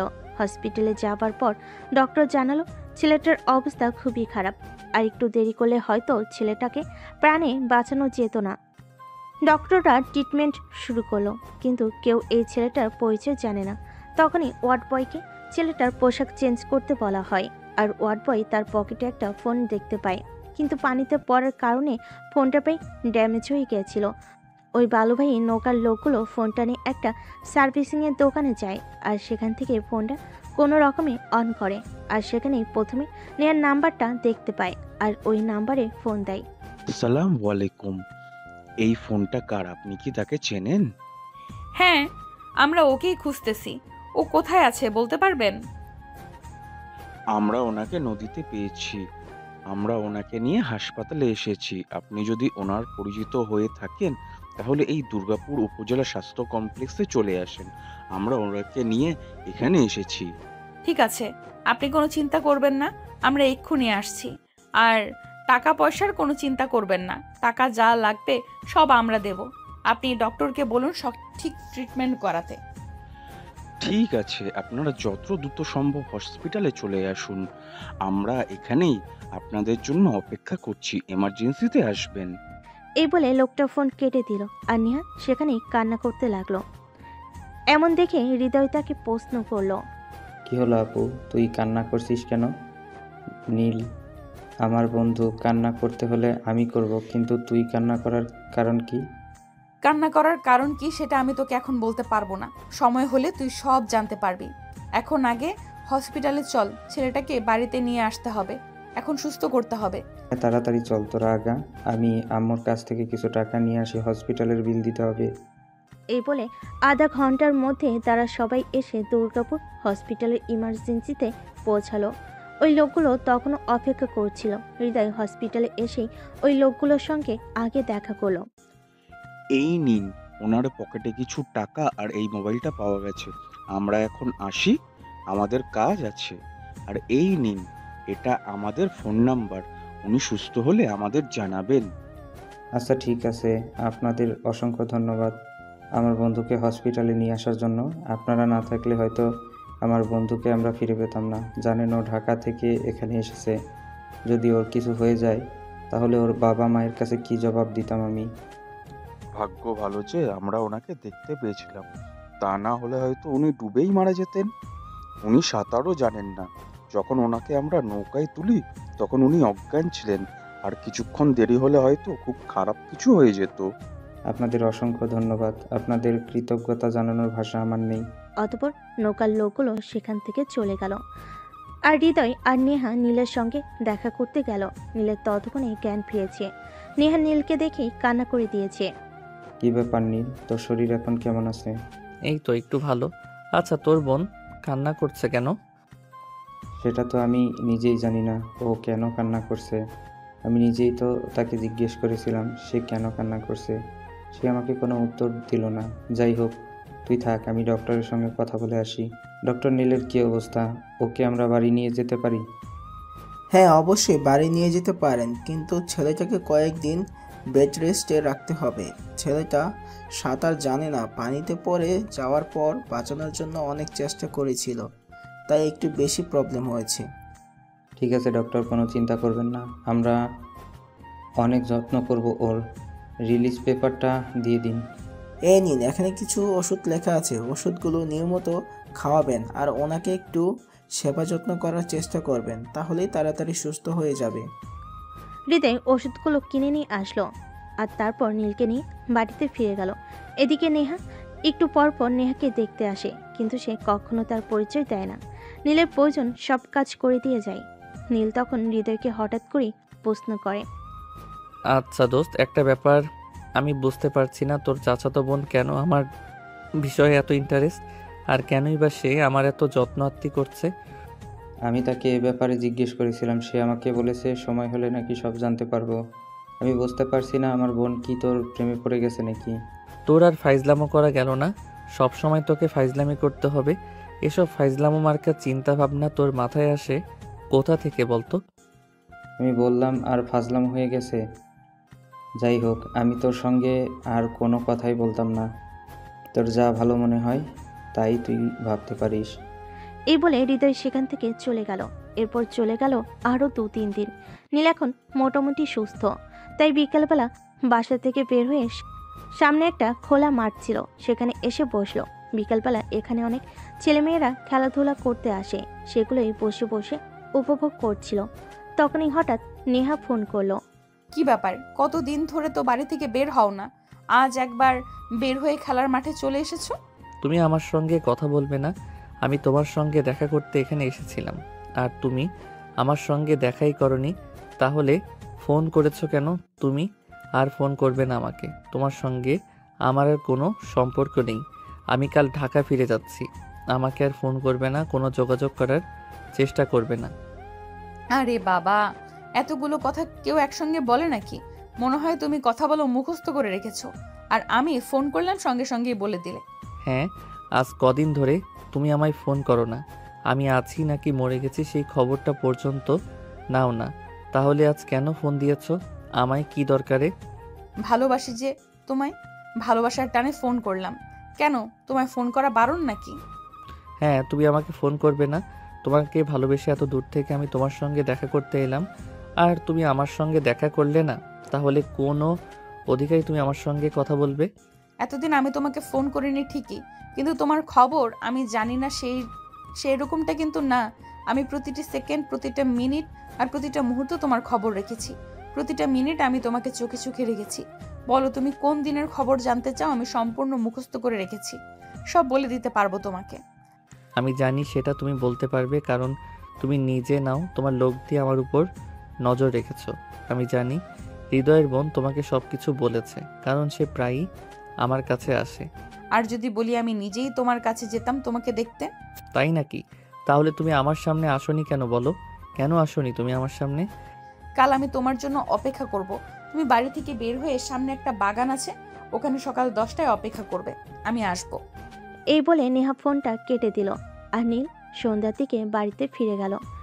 সেই দিন সারা রাত অনেক কষ্ট করে কাটাতে হয়েছে নীলকে, কারণ সে আবারও স্বপ্ন দেখেছে নেহা তার সঙ্গে দেখা করবে। তাই সকাল 8টার দিকে নীল ঘুম থেকে উঠল, তারপর ফ্রেশ হয়ে নাস্তা করে অপেক্ষা করতে থাকলো কখন 10টা বাজবে আর কখন সে নেহার সঙ্গে দেখা করতে যাবে। এভাবে দেখতে দেখতে 10টা বেজে গেল। নীল বাড়ি থেকে বের হয়ে পাশের বাগানটাই চলে আসলো। নীল সেখানে সে দেখতে পেল একটা মেয়ে 3 পিস পরা, মাথায় ঘোমটা দিয়ে দাঁড়িয়ে আছে। নীল শিওর হওয়ার জন্য নেহার নাম্বারে ফোন করলো। তখনই মেয়েটা ঘুরে দাঁড়ালো আর বলল, এই যে আমি। নীল সামনে দাঁড়িয়ে থাকা মেয়েটাকে দেখে অনেকটাই হতভম্ব হয়ে গেল, কারণ এই মেয়েটা আর কেউ নয়, হৃদয়ের চাচাতো বোন। সে তখন বলল, আপনি এখানে? এখানে তো নেহার থাকার কথা ছিল। আমি নেহা। আমি এতদিন ধরে তোমাকে পরীক্ষা করছিলাম। পরীক্ষা করে দেখে নিলাম তুমি সত্যি আমাকে ভালোবাসো কিনা, সত্যি আমার প্রতি তোমার সেই রকম ফিলিংস আছে কিনা, সেরকম টান আছে কিনা। তুমি পরীক্ষায় পাশ করেছো। কাউকে ভালোবাসতে হলে এভাবে পরীক্ষা করতে হয় না। আমি ভেবেছিলাম তুমি আমার সামনে আসবে না, তাই জন্য আমি এতটা রেখে গিয়েছিলাম। আর ভেবেছিলাম তোমার সঙ্গে দেখাও করব না, আর কোনো কথাও বলবো না। তো এখন কি সিদ্ধান্ত নিলে সেটাই বলো শুনি।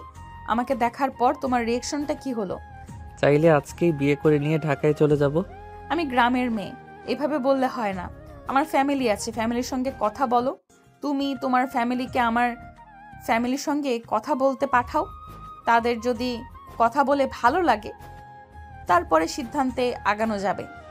আচ্ছা ঠিক আছে, তাহলে তুমি এখনই দাঁড়াও, আমি আমার আম্মুকে ভিডিও কল করছি। এ বলে নীল তখনই তার মোবাইলটা বের করে সঙ্গে সঙ্গে তার আম্মুকে ভিডিও কল করলো। কি ব্যাপার, তুই তো দেখা যাচ্ছে আমাদের ভুলেই গেছিস, আমাদের আর ফোন টোন কিছুই করছিস না। আম্মু আসলে একটা সমস্যায় পড়ে গেছিলাম। যাই হোক, কোনো ব্যাপার না, তোমাকে একটা কথা বলার জন্য ফোন করেছি। আসলে আম্মু, এখানে আমি অন্য একটা উদ্দেশ্য নিয়ে এসেছিলাম।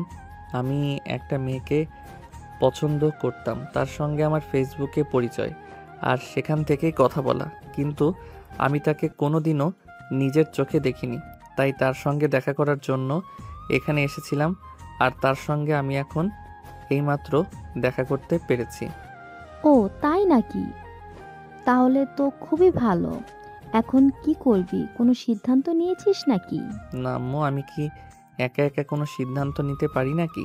তোমরা আমার বাবা মা, তোমাদের জানিয়ে তারপরেই তো সিদ্ধান্ত নেব। মেয়েটা এখন আমার সামনে আছে, তাই আমি চাই তুমি একবার ওর সঙ্গে ভিডিও কলে কথা বলো।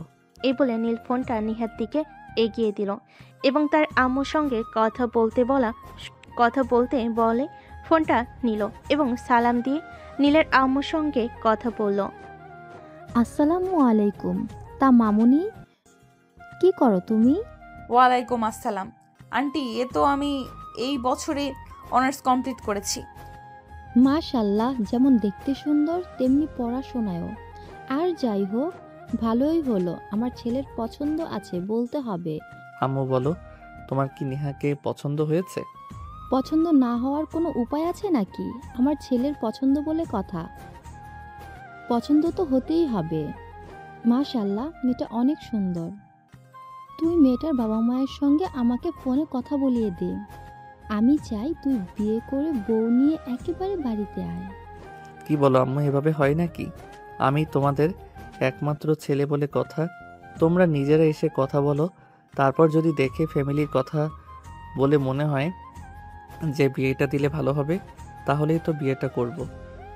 ঠিক আছে, কোনো সমস্যা নেই। আমি তোর আব্বুর সাথে কথা বলছি এবং কালকেই আমরা দুর্গাপুরে আসছি। তুই কোনো চিন্তা করিস না, বৌমাকে নিয়েই তবেই ঢাকা ফিরবো। এই বলে নীলের আম্মু ফোনটা কেটে দিল। আর নীল খুশিতে একদম কান্না করে দিয়েছে। সে ভাবতেই পারছিল না তার আম্মু এত সহজে বিষয়টা মেনে নেবে। যাই হোক, দুজনেই খুব খুশি। তাই নীল নেহাকে বলল, তোমার শ্বশুর শাশুড়ি কালকেই দুর্গাপুর আসছেন তোমাকে বউ বানিয়ে নিয়ে যাওয়ার জন্য। তুমি তোমার ফ্যামিলিতে কথা বলে সব কিছু জানিয়ে রাখো। ঠিক আছে, তাছাড়া আমি আমার ফ্যামিলিকে আগেই জানিয়ে রেখেছি তোমার ব্যাপারে। তারাও এই কয়দিন ধরে তোমাকে ফলো করছিল। সবাই বলছে খুবই ভালো ছেলে তুমি, তোমার সঙ্গে বিয়ে দিলে আমি খুবই ভালো থাকবো। তাই আমার ফ্যামিলি থেকে কোনো প্রবলেম হবে না। অতঃপর দুজনেই সেখানে বসে অনেকক্ষণ গল্প গুজব করলো। প্রথমবার দেখা হয়েছে বলে কথা বলা শেষ হলে দুজনেই বাড়িতে চলে গেল এবং নেহার বাড়িতে গিয়ে তার বাবা মায়ের সঙ্গে কথা বলে সবকিছু ঠিক করে রাখলো। নীল হৃদয়ের বাড়িতে সে হৃদয়কে সবকিছু খুলে পড়ল। সবকিছু শুনে হৃদয় বলল, তাহলে এই ছিল বন্ধুর মনে। আমি এত কাছের বন্ধু হয়েও কোনো কিছু জানতে পারলাম না। আমি থাকবো না তোদের বিয়েতে, তোরা নিজেরাই বিয়ে করে নিস, আমাকে বলিস না কিন্তু। দোস্ত প্লিজ আমাকে ক্ষমা করে দে, আমি আসলে কাউকেই জানাতে চাইছিলাম না। আমার আম্মুকেও আমি আজকেই জানিয়েছি আর আম্মু রাজি হয়ে গেছে, কালকেই আসবে এখানে। ওই স্যার ভাব দেখাতে হবে না, সব কিছুই তো আমাকে করতে হবে, সেটা তো আমি খুব ভালো করেই জানি। তাই আমাকে বশ করেছিস, তাই না? আমাকে বশ করার কিছুই নেই, বন্ধুর জন্য এটুকু তো করতেই পারি। যাই হোক, আমাকে কিন্তু আজ খাওয়াতে হবে। ঠিক আছে চল আমার সঙ্গে, তোকে রেস্টুরেন্টে নিয়ে যাব। তুই যা খেতে চাইবি আমি তোকে তাই খাওয়াবো। আজ আমার খুশির দিন, আজ আমার কাছে তুই যা চাইবি আমি তোকে তাই দেব। এই বলে নীল আর হৃদয় দুজনেই বাড়ি থেকে বের হয়ে রেস্টুরেন্টে চলে গেল। নেয়ার জন্য বিশেষ কিছু খাবার পার্সেল করে নিল আর তারপর বাড়ি ফিরে আসলো। পরের দিন সকাল হতে না হতেই নীলের বাবা মা দুর্গাপুরে চলে আসে। স্টেশনে এসেই নীলকে ফোন করে। আমরা তো স্টেশন পর্যন্ত চলে এসেছি, তুই আমাদের নিতে আয়। অতঃপর নীল হৃদয়কে দিয়ে তার আব্বু আম্মুকে রিসিভ করতে আসলো আর তারা হৃদয়ের বাড়িতে গিয়ে উঠল। সঙ্গে ছিল বিশাল বিশাল দুটো লাগেজ। এগুলো দেখে নীল তাদেরকে প্রশ্ন করলো, আম্মু এই এত বড় বড় লাগেজ কেন এনেছো? এগুলোর মধ্যে কি আছে? এগুলোর মধ্যে আমার বৌমার জন্য অনেক জিনিসপত্র আছে, শাড়ি, জুয়েলারি, আরও অনেক কিছু। বিয়েতে যা যা লাগে সব কিছু আমি নিয়ে এসেছি। কি বলো, এত অল্প সময় তুমি এত কিছু অ্যারেঞ্জ করলে কিভাবে? আমার ছেলের বিয়ে বলে কথা, আমি কি করে বসে থাকতে পারি? আমি এই শপিং মাত্র 5 ঘন্টায় কমপ্লিট করেছি। সরি, জানি না আমার বৌমার পছন্দ হবে কি না। চিন্তা নেই, তোমার বৌমার পছন্দ হয়ে যাবে। এখন চলো যাওয়া যাক। এরপর সেদিন দুপুরবেলা নীলের আব্বু আম্মু সেই সঙ্গে হৃদয়ের আব্বু আম্মুকে নিয়ে নেহার বাড়িতে যাওয়া হলো। এরপর কথাবার্তার এক পর্যায়ে তাদের বিয়ে ফাইনাল হলো। নীলের আব্বু তাদের বললেন আজকে বিয়ে পড়িয়ে নেহাকে নিয়ে তারা ঢাকায় চলে যাবে। কিন্তু নেহার আব্বু সেটাতে রাজি হয়নি, কারণ তাদের ফ্যামিলি বড় মেয়ে বলে কথা, তাদের অনেক আত্মীয় স্বজন আছে, তাদের মধ্যে কয়েকজনকে তো অন্তত জানাতে হবে। তাই তারা পরের দিন বিয়ের ডেট করে এবং তাদের নিকটের আত্মীয় স্বজনকে সেখানে ইনভাইট করে। খুব বড় করে অনুষ্ঠান না করলেও ঘরোয়াভাবে যতটুকু করা যায় ততটুকু তারা আয়োজন করে এবং খুব আনন্দ উল্লাস করে নেহাকে নীলের হাতে তুলে দেয়। তারপর সেদিন রাতের বেলায় নীল, নেহা, হৃদয় আর নীলের আব্বু আম্মু ঢাকার উদ্দেশ্যে রওনা দেয়। ঢাকায় এসে পৌঁছাতে ভোর 5টার মতো বেজে গেল। নীল সেদিন আর হৃদয়কে হোস্টেলে ফিরে যেতে দিল না, তাদের বাসাতেই রেখে দিল। সেদিন নীলের বাড়িতে এজন্য এক মহা উৎসবের আয়োজন করা হয়েছিল। নীলের আব্বু ছেলের বিয়ের কথা শুনে সমস্ত আত্মীয় স্বজনকে ইনভাইট করে এবং একটা বার্থডের আয়োজন করেছে। সেই পার্টিতে উপস্থিত ছিল শহরের গণ্যমান্য ব্যক্তিবর্গ থেকে শুরু করে অনেকে। অনেক আনন্দ উল্লাসের সঙ্গে সেই দিনের পার্টি শেষ হলো। রাত 11টার দিকে নেহাকে বাসর ঘরে নিয়ে যাওয়া হলো। নীলের আম্মু নেহাকে ঘরে নিয়ে গিয়ে বলল, আজ থেকে এই ঘরটা তোমার, এমনকি এই বাড়িটাও, কারণ তুমি আমাদের ছেলের একমাত্র ভালোবাসা। এই বাড়িতে যা কিছু আছে সব কিছু যেমন আমার অধিকারে রয়েছে, ঠিক ততটুকু তোমারও। আমিও এই বাড়িতে একদিন বউ হয়ে এসেছিলাম, আজ তুমি আসলে, তাই আমি সব কিছু তোমার হাতে তুলে দিলাম। সব কিছু দেখে রাখার দায়িত্ব আজ থেকে তোমার। এত দায়িত্ব আমি সামলাতে পারবো না। আপনার ছেলেকে সামলানোটাই তো অনেক কঠিন ব্যাপার, তারপর আবার এত কিছু। তো কিছু আমি বুঝি না। এতদিন আমি সব কিছু সামাল দিয়েছি, এখন থেকে তোমাকে সব কিছু সামলাতে হবে। আমি এখন সব কিছু থেকে মুক্তি পেতে চাই। আমার এখন আর কোনো কাজ করতে ভালো লাগে না। এখন থেকে সব কাজ তোমাকেই করতে হবে। হ্যাঁ আম্মু, তুমি কোনো চিন্তা করো না। এখন থেকে তোমার বৌমা সব সামলে নেবে। গ্রামের মেয়ে বলে কথা, ওরা সব কিছু সামলাতে পারে। অতঃপর নীলের আম্মু আর কোনো কথা না বলে সেখান থেকে চলে গেল। এদিকে নীল তখন নেহাকে কাছে টেনে নিয়ে বলল, তা ম্যাডাম, এবার কিন্তু আমার সব কিছুই সুদে আসলে চাই। এবার কিন্তু আর কোনো বাহানা আমি শুনবো না। আমিও কোনো বাহানা দেখাতে চাই না। এত বছর অপেক্ষা করেছি শুধু একটা ভালোবাসার মানুষ পাওয়ার জন্য, আর এখন যেহেতু ভালোবাসার মানুষটা পেয়ে গেছে, তাহলে আর বাহানা কেন দেখালে যাব? তাহলে চলুন শুরু করা যাক। সারা রাত খেলবো, পারবেন তো? মাঠে নামলেই তো বোঝা যাবে কে কতক্ষণ খেলতে পারে। এই কথা শুনে নীল নেহাকে নিয়ে বিছানায় চলে গেল। আর তারপর তাদের ভালোবাসি রোমান্টিক পর্ব শুরু করলো। ভালোবাসার পর্ব শেষ হলে দুজন দুজনকে জড়িয়ে ধরে ঘুমিয়ে পড়ল। পরের দিন সকালবেলা যখন ফজরের আজান দিবে, তখনই নেহার ঘুম ভাঙল আর নীলকে নেহা ঘুম থেকে ডেকে তুলল। এই যে সাহেব, ঘুম থেকে উঠেন, ফজরের নামাজ পড়তে হবে। ফজরের আজান দিয়ে দিছে অনেকক্ষণ আগেই। তাড়াতাড়ি ফ্রেশ হয়ে আসুন, এক্ষুনি নামাজ পড়তে হবে। আরে আমাকে আর একটু ঘুমাতে দাও। এত সকালে ঘুম থেকে ওঠার অভ্যাস আমার নেই। আমি এখন ঘুম থেকে উঠতে পারবো না। প্লিজ আমায় বিরক্ত করো না। সাহেব, এটা বললে তো হবে না। আপনি এক্ষুনি ঘুম থেকে উঠবেন আর ফ্রেশ হয়ে এসে আমার সঙ্গে নামাজ পড়বেন। তারপর যা করার করবেন। আমি আপনার কোনো কথাই শুনবো না। আপনাকে নামাজ পড়তেই হবে। প্লিজ তুমি আমার সঙ্গে এরকম করো না। এত সকালে আমি ঘুম থেকে উঠতে পারি না। আমাকে আর একটু ঘুমাতে দাও। এ বলে নীল কম্বল মুড়ি দিয়ে শুয়ে পড়ল, কিন্তু নেহা তাকে আর ঘুমিয়ে থাকতে দিল না। সে পাশে থাকা গ্লাস থেকে পানি নিয়ে নীলের মুখের ওপর ছিটা দিতে থাকলো আর বলতে লাগলো, এখন যদি তুমি ঘুম থেকে না উঠো, তাহলে কিন্তু ওই যে পাশে পুরো একটা জগ পানি আছে, পুরোটাই তোমার উপরে ঢেলে দিব বলে দিলাম। নীল তখন আর কোনো উপায়ন্তর না পেয়ে ঘুমো ঘুমো চোখে ওয়াশরুমে চলে গেল। তারপর গোসল করে ফ্রেশ হয়ে এসে নেহার সঙ্গে ফজরের নামাজ পড়ে নিল। তখনই নেহা তাকে বলল, আমার সকালবেলা হাঁটতে যাওয়ার অভ্যাস আছে, তুমি কি আমাকে একটু হাঁটতে নিয়ে যাবে? একে তো সকালবেলা আমার ঘুম ভাঙিয়ে এসো, এখন আবার বলছো হাঁটতে নিয়ে যেতে। ঠিক আছে চলো, আমাদের বাসার পাশে একটা ছোট্ট পার্ক আছে, ওখানেই তোমাকে নিয়ে যাই। বলে নীল নেহাকে নিয়ে পার্কে হাঁটতে চলে গেল। সেখানে হাঁটাহাঁটি করে প্রায় সকাল 7টার দিকে নেহা আর নীল দুজনেই বাসায় ফিরে আসলো। বাসায় এসে দেখে এখনো সবাই ঘুমাচ্ছে। তখনই নেহা নীলকে প্রশ্ন করলো, কি ব্যাপার, এখনো কেউ ঘুম থেকে ওঠোনি? তোমাদের বাড়ির কি সবাই 10টার আগে ঘুম থেকে ওঠে না নাকি? না, আম্মু 8টার দিকে ঘুম থেকে উঠে আর আব্বু 9টার দিকে। আমি ঘুমোতে গেলাম, আমার কিন্তু একদম বিরক্ত করবে না। ঠিক আছে যাও, তবে তার আগে রান্নাঘরটা আমাকে দেখিয়ে দিয়ে যাও। আমি সবার জন্য নাস্তা বানিয়ে রাখি, তারপর তোমাকে ঘুম থেকে ডাকতে যাব। এই না, একদম নয়, তোমাকে রান্না করে নিয়ে যেতে হবে না। তুমি রান্না করছো এটা জানতে পারলে আম্মু আমাকে খুব বকা দেবে। চলো আমার সঙ্গে, তুমিও আমার সঙ্গে ঘুমাবে। তোমার কি মাথা খারাপ নাকি? আমরা গ্রামের মেয়ে, আমরা কখনোই এত বেলা অবধি ঘুমাই না। তুমি আমাকে রান্নাঘরে নিয়ে যাবে কিনা সেটাই বলো। আমি রান্না করব এবং সবার জন্য নাস্তা বানাবো। নীল অনেক করে নেহাকে বোঝালো, কিন্তু নেহা তার কোনো কথাই শুনল না। সে তার কথাই অনড়। তাই নীল বাধ্য হয়ে নেহাকে রান্নার ঘরে নিয়ে গেল এবং সবকিছু দেখিয়ে দিল।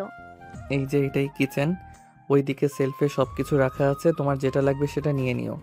নীল তখন কোনো কথা না বলে চুপচাপ রুমে চলে গেল। আর এদিকে নেহা রান্নাঘরে ঢুকে গেল। সে রান্না শেষ করে কিচেন থেকে বের হতে যাবে, তখনই তার শাশুড়ি মা সেখানে আসে আর তাকে কিচেন থেকে বের হতে দেখে প্রশ্ন করে, ব্যাপার বৌমা, তুমি এত সকালে কিচেনে কেন? তোমার কি ক্ষুধা পেয়ে গেছে? না আম্মু, আসলে আমি সকালবেলা ঘুম থেকে উঠে নামাজ পড়ে হাঁটতে যাই, আর ফিরে এসে দেখলাম আপনারা এখনও কেউ ঘুম থেকে ওঠেননি, তাই আপনার ছেলেকে বলে সবার জন্য নাস্তাটা বানিয়ে নিলাম। আপনারা হাত মুখ ধুয়ে টেবিলে আসুন, আমি সবার জন্য নাস্তা সার্ভ করছি। কি বলো তুমি? বাড়িতে এতগুলো কাজের লোক আছে, আমরা সকালে দেরিতে ঘুম থেকে উঠি বলে সকাল সকাল কেউ কিচেনে আসে না, তাই বলে তোমাকে কিচেনে আসতে হবে? করেছো, বেশ করেছো, তবে আজকের পর থেকে আর কখনো কিচেনে আসবে না। বাড়িতে এতগুলো কাজের লোক রাখা আছে কি করতে? এভাবে বলতে হয় না আম্মু, আমি এই বাড়ির নতুন বউ, আমারও তো কিছু দায়িত্ব আছে। তাছাড়া আমি মোটামুটি রান্না করতে পারি, খেয়ে দেখুন না কেমন হয়েছে, ভালো না লাগলে আর রান্না করব না। অতঃপর সবাই মিলে নাস্তার টেবিলে নাস্তা করতে বসলো। সবাই অনেক তৃপ্তি করে খেলো। আসলে নেহার হাতের রান্না অনেক ভালো। নাস্তা খেয়ে সবাই নেহার খুব প্রশংসা করলো। আর তা শুনে নীল বলল, আজ থেকে তাহলে রান্নার লোককে বিদায় দিয়ে দাও, রান্নার লোক তো পেয়েই গেলাম। হ্যাঁ, আমিও সেটাই বলছিলাম। আমি একবার অন্যের হাতে বানানো খাবার খুব একটা খেতে পারি না, রান্নার কাজটা না হয় আমি নিজেই করে নেব। তোদের দুটোরই মাথা খারাপ হয়ে গেছে, এরকম কিছুই হবে না এই বাড়িতে, যেরকম ছিল সেরকমই থাকবে। আমি বউ এনেছি, কাজের লোক নয়। আর সব থেকে বড় কথা, আমার কোনো মেয়ে সন্তান নেই, আমার বৌমাই বাড়িতে মেয়ের মতো থাকবে। তারপর সবাই মিলে অনেক গল্পগুজব করে নাস্তা শেষ করে যে যার মতো নিজেদের রুমে চলে গেল। ওখান থেকে নীল রুমে এসে নেহাকে জড়িয়ে ধরে বলল, খাবারগুলো সত্যি অনেক টেস্টি ছিল। হয়েছে, আমাকে আর পাম দিতে হবে না, এখন আপনি ভার্সিটিতে যান। গতকাল থেকে আপনার ভার্সিটি খোলা হয়েছে। আমি পারবো না ভার্সিটিতে যেতে, এত সুন্দর বউ রেখে কেউ ভার্সিটিতে যেতে পারে? আমি পারবো না, আর আমি পড়াশোনা করতে চাই না। তাছাড়া আমার বাবার অনেক অর্থ সম্পদ আছে, সেগুলো আমি বসে বসে খেলেও ফুরাবে না। তাহলে একা পড়াশোনা করে কী লাভ? ফাজলামো মার্কা কথাবার্তা বন্ধ করার এক্ষুনি ভার্সিটিতে চলে যাও। আমি তোমার থেকে এইসব কথাবার্তা আর শুনতে চাই না। এক্ষুনি তুমি ভার্সিটিতে যাবে কিনা সেটাই বলো। আরে বাবা, যাচ্ছি তো, এভাবে কথা বলার কি আছে? আমি এক্ষুনি যাচ্ছি। এভাবে মেজাজ দেখাতে হয় নাকি? তুমি আমার বউ, আমায় ভালোবেসে আদর করে কথা বলবে, আমায় রাগ দেখাতে হয় নাকি? তুমি যাবে কি যাবে না সেটাই জানতে চাইছি, এত কথা কেন বলছো? নীল তখন আর কোনো কথা না বলে রেডি হয়ে ভার্সিটি চলে গেল। এভাবে চলছিল তাদের দিনগুলো। খুব ভালোই ছিল ছোট্ট একটা সুখের সংসার তাদের। এর মাঝে নেমে এলো তাদের জীবনে একটা কালবৈশাখী ঝড়। নীলা আপু হঠাৎ করেই খুব বেশি অসুস্থ হয়ে পড়ল।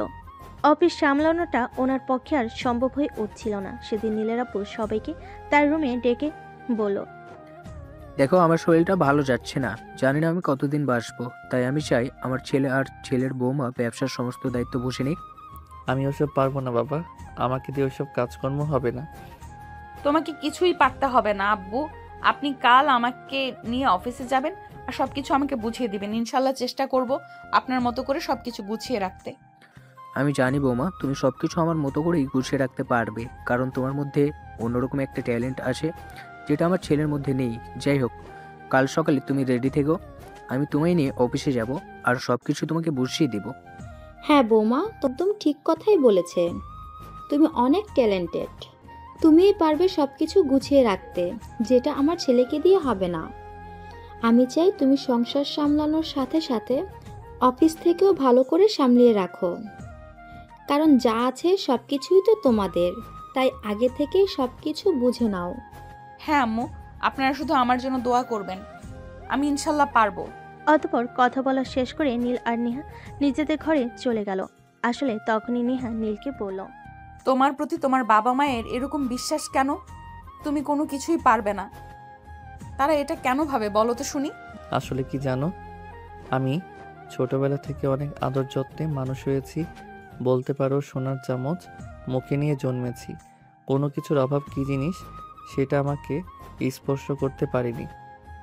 তাই আমার বাবা মা মনে করে আমি কোনো কিছুই পারবো না। আমিও সেরকমভাবেই থাকার চেষ্টা করি। ভালো থাকতে কেন কাজ করতে যাব? কথা সেটা নয়, কথা হলো এই মুহূর্তে তোমার আব্বু খুবই অসুস্থ, আর তোমার উচিত তোমার আব্বুকে বিশ্রাম নিতে দেওয়া।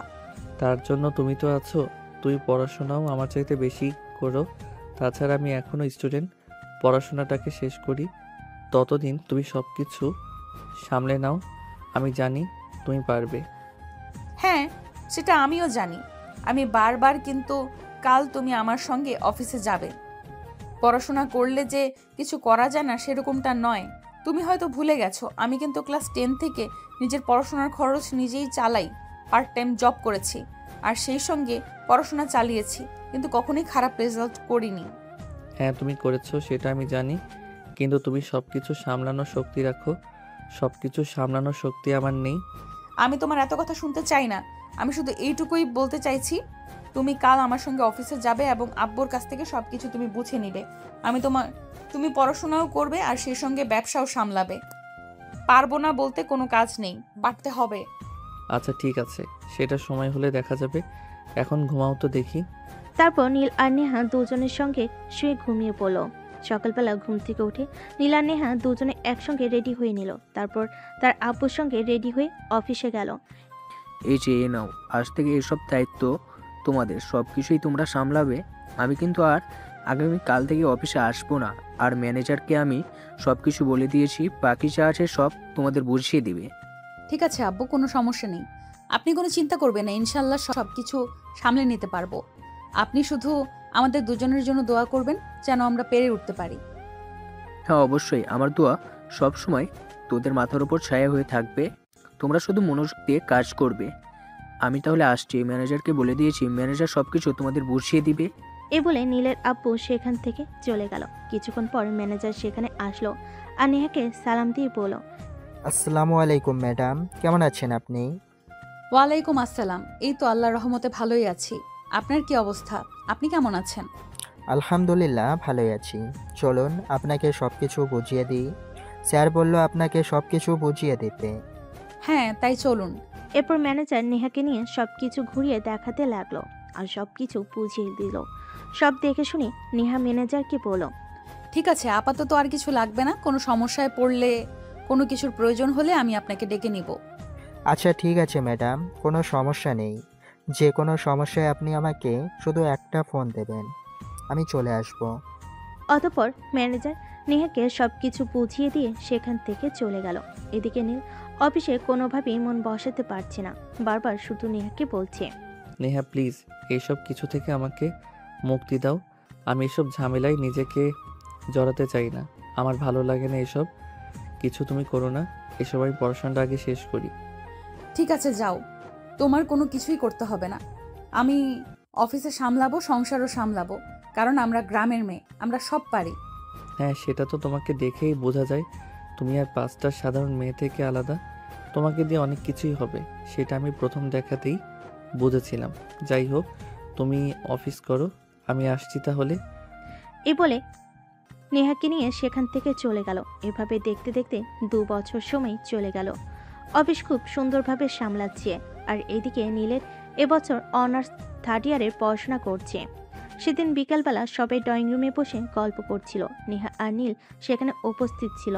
হঠাৎই নেহার শাশুড়ি মা তাকে বলে, বৌমা, তোমাকে একটা কথা বলতে চাই, যদি কিছু মনে না করো তাহলে বলবো। আরে আম্মু, এইভাবে বলার কি আছে? বলুন না আপনি কি বলবেন। আমি আপনার পুত্রবধূ। আপনি তো আমাকে সবসময় নিজের মেয়ের মতোই স্নেহ করেন। আর মেয়েকে কিছু বলতে হলে কি অনুমতি নিতে হয় নাকি? আসলে আমি বলতে চাইছিলাম এটা আর কি, দেখো তোমাদের বিয়ের তো প্রায় 2.5 বছর হতে চলছে, এখনো কোনো সুখবর পেলাম না। তাই বলছিলাম যদি এইবার একটা সুখবর আমাদের জন্য এনে দিতে তাহলে আমাদের খুব ভালো লাগতো। দেখো এইদিকে সারাদিন বাসায় বসে থাকি একা একা, কি সময় কাটে। একটা খেলার সাথী চাই। এ ব্যাপার? আচ্ছা ঠিক আছে। এই কথা বলতে এইভাবে অনুমতি চাইতে হয় নাকি? নেহার শাশুড়িমা কথাটা শেষ করার আগেই নেহা এই কথাটা বলে, কিন্তু পরক্ষণেই কথাটার অর্থ বুঝতে পেরেছে। অনেকটা লজ্জা পেয়ে যায় আর দৌড়ে সেখান থেকে চলে যায়। অপরদিকে তার পিছন পিছন নীল রুমে আসে আর পিছন থেকে নেহাকে জড়িয়ে ধরে। বউ, আমার তো মন চায় বাবা ডাক শুনতে, প্লিজ এনে দাও না একটা ছোট্ট পুচকু। ও তাই নাকি? তাহলে আমি পুচকু নিয়ে বসে থাকবো আর অফিসটা সামলাবে কে? আপনি তো এখনো পড়াশোনা শেষ করতে পারেননি, আবার বলছেন পুচকু চাই। নিজেই তো একটা বাচ্চা, নিজেকে সামলাতেই তো একটা মানুষ লাগে, তারপর আবার বাচ্চা সামলাবে কে? প্লিজ বউ, এরকম বলে না। তুমি না হয় অফিস সামলাবে, পুচকুকে আমি আর আম্মু মিলে সামলে নেব। আর আব্বু তোমার সঙ্গে ফ্রি আছেই, তাহলে তোমার এত চিন্তা কিসের? প্লিজ বউ, এরকম বলে না। ঠিক আছে, আগামীকাল ইংল্যান্ডের একটা বায়ারের সঙ্গে আমার ছোট্ট একটা মিটিং আছে, ওই মিটিংটা সেরে আসি। যদি ওই ডিলটা আমরা পেয়ে যাই তাহলে এই ব্যাপারে ভেবে দেখব। বউ, আমি আর কোনো অজুহাত শুনতে চাই না, আমার একটা পুচকু লাগবেই। ঠিক আছে বাবা, বললাম তো কালকের মিটিংটা সেরে আসি, তারপর চেষ্টা করে দেখি। এ বলে নেহা আর নীল দুজনেই ঘুমিয়ে পড়ল। পরের দিন সকালবেলা ঘুম থেকে উঠে নেহা সবার জন্য নাস্তা তৈরি করলো। তারপর সবে মিলে একসঙ্গে বসে নাস্তা করে নীল ভার্সিটিতে চলে গেল আর নেহা অফিসে। অফিস শেষ করে রাত 10টার দিকে নেহা বাসে আসলো। তার শাশুড়ি মা তখন তার জন্য ড্রয়িং রুমে বসে বসে অপেক্ষা করছিল। বৌমা, আজ এত দেরি হলো কেন অফিস থেকে আসতে? তুমি তো প্রতিদিন রাত 8টার মধ্যে বাসায় ফিরে আসো, কোনো সমস্যা হয়েছে নাকি? আমার তো অনেক টেনশন হচ্ছিল। না আম্মু, সেরকম কোনো ব্যাপার নয়। আমি তো আপনাদেরকে বলেছিলাম আজ আমার ইংল্যান্ডের একটা মিটিং আছে, ওই মিটিংটা শেষ করতে করতে দেরি হয়ে গেল। তাছাড়া অফিস আওয়ারের অনেক কাজ করেছিল, সব কিছু গুছিয়ে আসতেই রাত হয়ে গেল। আর আপনি এখানে কেন বসে আছেন? আমি না বলেছি আপনি 7টার মধ্যে রুমে চলে যাবেন? আমি অফিস থেকে এসে রান্না করে তারপর সবাইকে খাবার খেতে ডাকবো। রাস্তায় বাসায় থাকি না বলে আপনাদের বিকেলের নাস্তাটা বানিয়ে দিতে পারি না, তাই বলে কি আপনাকে এখানে অপেক্ষা করতে হবে নাকি? না মানে বৌমা, তোমার আসতে আজ দেরি হচ্ছিল তো, দেরি হচ্ছে দেখে রাতের খাবারটা আমি বানিয়ে নিয়েছি। তোমার শ্বশুর মশাই আর আমি খাবার খেয়ে নিয়েছি, নীল তোমার জন্য অপেক্ষা করছে। তাই আমিও ভাবলাম কিছুক্ষণ বসে থাকি, তুমি আসলে তারপর না হয় রুমে যাব। সত্যি আম্মু, আপনার মতো শাশুড়ি যেন প্রত্যেকটা মেয়ে পায়, এটাই কামনা করি। আপনি সত্যি অনেক ভালো, আপনার মতো শাশুড়ি পাওয়া সত্যি অনেক ভাগ্যের ব্যাপার। ভাগ্য করে আপনার মতো শাশুড়ি পেয়েছি। আপনি রুমে চলে যান, আমি আর নীল খাওয়া দাওয়া শেষ করে সব কিছু গুছিয়ে রেখে তারপর রুমে আসবো। মিটিংয়ে কি হলো সে ব্যাপার তো কিছুই বললা না, ডিলটা কি তুমি পেলে? আম্মু, আপনাদের দোয়ায় ওই ডিলটা আমি পেয়েছি এবং কাজটা আমরা করতে চলেছি। বলেছিলাম না আপনারা শুধু আমার জন্য দোয়া করবেন, আমি সবটা সামলে নিতে পারবো। হ্যাঁ মা, তোমার জন্য সব সময় আমাদের দোয়া তোমার মাথার ওপর ছায়া হয়ে থাকবে। আমরা জানি তুমি পারবে, তোমার ওপর সেই ভরসা আমাদের আছে। আচ্ছা ঠিক আছে, তাহলে তুমি রুমে গিয়ে ফ্রেশ হও, আমি তোমাদের দুজনের খাবার রুমে পাঠিয়ে দিচ্ছি। আম্মু, আপনাকে না বলেছি আপনি রুমে চলে যান, আমি খাবার গরম করে নিতে পারবো। আপনি এক্ষুনি নিজের রুমে যান। নীলের আম্মু তখন আর কোনো কথা না বলে রুমে চলে গেল, কারণ তিনি খুব ভালো করেই জানেন এখন যদি তিনি এখানে আর একটাও কথা বলেন তাহলে নেহা রেগে যাবে। আসলে নেহা অফিসের সমস্ত কাজকর্ম করেও বাসায় এসে সব কিছু সামলে। সে চায় না সংসারদার শাশুড়ি কোনো কাজ করুক। সে অফিস সামলাবে, আবার এদিকে বাসায় এসে সবার জন্য খাবার তৈরি করবে। এটা তার প্রতিদিনকার রুটিন। তাই তার শাশুড়ি রুমে চলে গেল, আর এদিকে সে রুমে এসে দেখতে পেল নীল বিছানায় শুয়ে ঘুমিয়ে পড়েছে। তাই সে ফ্রেশ হয়ে সোজা কিচেনে চলে গেল। তারপর খাবার গরম করে খাবার রুমে নিয়ে এসে তারপর নীলকে ঘুম থেকে ডেকে তুলল। এই নীল, ঘুম থেকে ওঠো। আমি না তোমাকে বলেছি আমি অফিস থেকে আসবো, যদি দেরি হয় তাহলে তুমি খাবার খেয়ে ঘুমিয়ে পড়বে। আমার জন্য অপেক্ষা করতে তোমাকে কে বলেছে?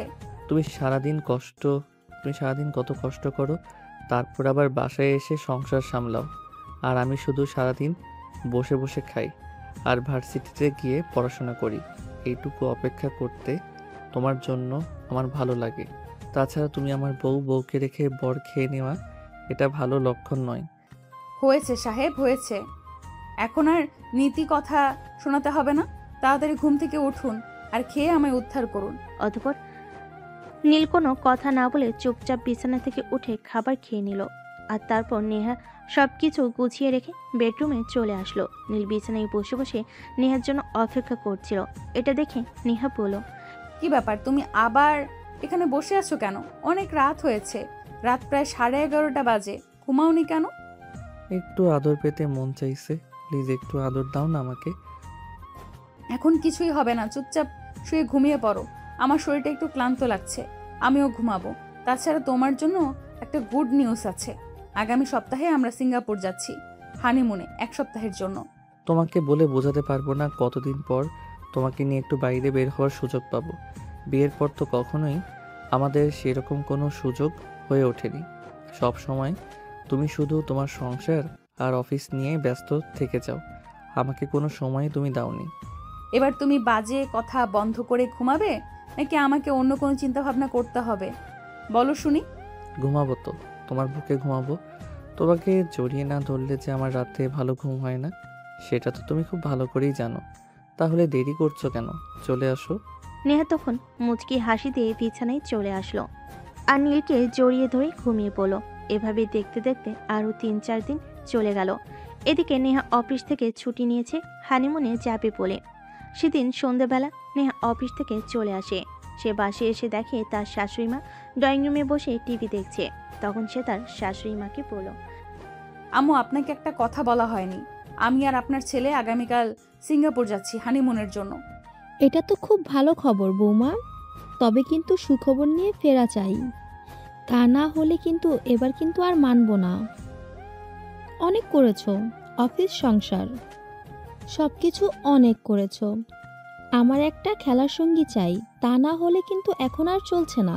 ঠিক আছে আম্মু, আপনি দোয়া করবেন যেন আপনার যেন একটা সুখবর নিয়ে ফিরে আসতে পারি। আর হ্যাঁ, আব্বুর ওষুধগুলো আমি অনলাইনে অর্ডার করে দিয়েছি। কাল সকালেই ডেলিভারি ম্যান দিয়ে যাবে। আপনি একটু কষ্ট করে সেগুলো রিসিভ করে নেবেন প্লিজ। আর বাড়ির প্রয়োজনীয় জিনিসপত্র যা লাগবে সব কিছু আমি ড্রাইভারকে বলে দিয়েছি নিয়ে আসতে, আর টাকাও দিয়ে দিয়েছি। কাজের মেয়েটাকেও আমি সব কিছু বলে দিয়েছি, কিভাবে কি করতে হবে না হবে। আপনাকে কোনো চিন্তা করতে হবে না। সত্যি বৌমা, তুমি পারো বটে। তোমার মতো বৌমা পাওয়াটা সত্যিই ভাগ্যের ব্যাপার। সত্যি আমরা ধন্য তোমার মতো একটা মেয়েকে আমাদের বাড়ির বউ হিসাবে পেয়ে। তবে একটা কথা, আমরা কিন্তু এবার একটা সুখবর চাই। নেহা তখন লজ্জা পাওয়া মুখ নিয়ে সেখান থেকে উপরে চলে গেল আর রুমে গিয়ে একটু ফ্রেশ হয়ে নামাজ পড়ে তাকে যেন চলে আসলো সবার জন্য। তারপর কিচেনে চলে গেল, আসলে সবার জন্য নাস্তা বানালো আর সবাইকে নাস্তা খাই। তারপর রাতের রান্না করতে চলে গেল। রান্না শেষ হলে নেহা তার শ্বশুরের রুমে গেল। আব্বু, আমি তো কাল সিঙ্গাপুরে যাচ্ছি, আপনার কি কিছু লাগবে? বৌমা, আমার তো তেমন কিছু লাগবে না, তবে তোমার শাশুড়ি মাকে জিজ্ঞাসা করো। তোমার শাশুড়ি মায়ের যদি কিছু লাগে তাহলে তোমার শাশুড়ি মায়ের জন্য নিয়ে এসো। সত্যিই বৌমা, আমরা বুঝতে পারিনি তুমি এত কিছু কিভাবে খেয়াল রাখতে পারো। ফ্যামিলির কার কখন কি লাগবে সব কিছু তুমি দেখো। একদিকে সংসার সামলাও, অন্যদিকে অফিস। এত কিছু তুমি কি করে পারো বৌমা? সবই আপনাদের দোয়া আব্বু। আমি বলেছিলাম না আপনারা শুধু আমার জন্য দোয়া করবেন, তাহলে আমি সব কিছু সামলে নিতে পারবো। সত্যি আমার যেটা হীরা চিনে, তাই তো আমার মতো বৌমাকে নিজের জীবন সঙ্গী হিসেবে বেছে নিতে পেরেছে। যাই হোক, ভালোভাবে ঘুরে এসো, নিজের শরীরের প্রতি যত্ন নিও। এখানে থেকে তো সবকিছু সামলাতে গিয়ে নিজের আর কোনো খেয়ালই রাখো না। আচ্ছা আব্বু, ঠিক আছে, আসি তাহলে। আর খাবার টেবিলে আসুন, আমি সবার জন্য নাস্তা তৈরি করেছি। সবাই একসঙ্গে বসে খাবো। তারপর তো অনেক দিন একসঙ্গে বসে খাবার খেতে পারবো না। এই বলে নেহা শ্বশুরের রুম থেকে বের হয়ে নিজের রুমে চলে আসলো।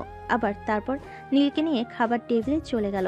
খাওয়া দাওয়া শেষ হলে নীল নেহাকে বলে, আমি খুবই ভাগ্যবান তোমার মতো একটা মেয়েকে নিজের জীবনসঙ্গী হিসেবে পেয়েছি। আর পুনর্জন্ম বলতে যদি কিছু থাকে তাহলে আমি বলবো আমি হয়তো আগের জন্মে কোনো ভালো কাজ করেছিলাম, যার ফলস্বরূপ আমি তোমাকে পেয়েছি। এই চোখের মেয়েরা বিয়ের পর তিনি আলাদা হয়ে থাকতে চাই, শ্বশুর শাশুড়ি সহ্যই করতে পারে না। আর যেখানে তুমি কিনা একা হাতে সব কিছু কত সুন্দরভাবে সামলে নিচ্ছ। সোনা, তোমাকে একবারই বলেছি আমি গ্রামের মেয়ে, আমি সব কিছু সামলাতে পারি। সমস্ত রকম পরিস্থিতিতে নিজেকে সামলে নেওয়া যায়, যেভাবে সেভাবেই নিজেকে তৈরি করেছি। আর হ্যাঁ, যেহেতু আমি গ্রামের মেয়ে, যেহেতু তুমি একটা কথা খুব ভালো করেই জানো, গ্রামে সবাই একসঙ্গে থাকার মতো পরিবেশ আছে, যেটা শহরে হয়ে ওঠে না। তাই আমি সবাইকে নিয়ে একসঙ্গে সব কিছু ম্যানেজ করে চলতে পারি। আর তার সঙ্গে আব্বু আম্মুর দোয়া তো ফ্রি আছেই। হ্যাঁ গো, সত্যি তুমি খুব ভালো একটা মেয়ে, আর ভালোবাসার মতো একটা মেয়ে। হ্যাঁ, এবার ঘুমাও, তাহলে আবার সকালে ঘুম থেকে উঠতে পারবে না। ভুলে যেও না, সকাল 10টায় কিন্তু আমাদের ফ্লাইট। অতঃপর নীল আর কোনো কথা বলে না, নেহাকে টান দিয়ে নিজের কাছে নিয়ে নিল। নেহা নিজেকে একটু দূরে সরিয়ে নেওয়ার জন্য কিছুটা চেষ্টা করছিল, কিন্তু নীল সেটা করতে দিল না। সে নেহাকে তার ভালোবাসার উষ্ণতায় উষ্ণিত করতে থাকলো। এভাবেই চলে গেল বেশ কিছুক্ষণ সময়। ভালোবাসা আদান প্রদান পর্ব শেষ হলে দুজন দুজনকে মুখে জড়িয়ে ধরে ঘুমিয়ে পড়ল, আর দুজনেই সুখের সংসারে স্বপ্ন দেখতে শুরু করলো। সুপ্রিয় ভিউয়ার্স, আমাদের আজকের গল্পটা এ পর্যন্তই ছিল। আপনাদের কাছে গল্পটা কেমন লেগেছে অবশ্যই কমেন্টে জানাবেন।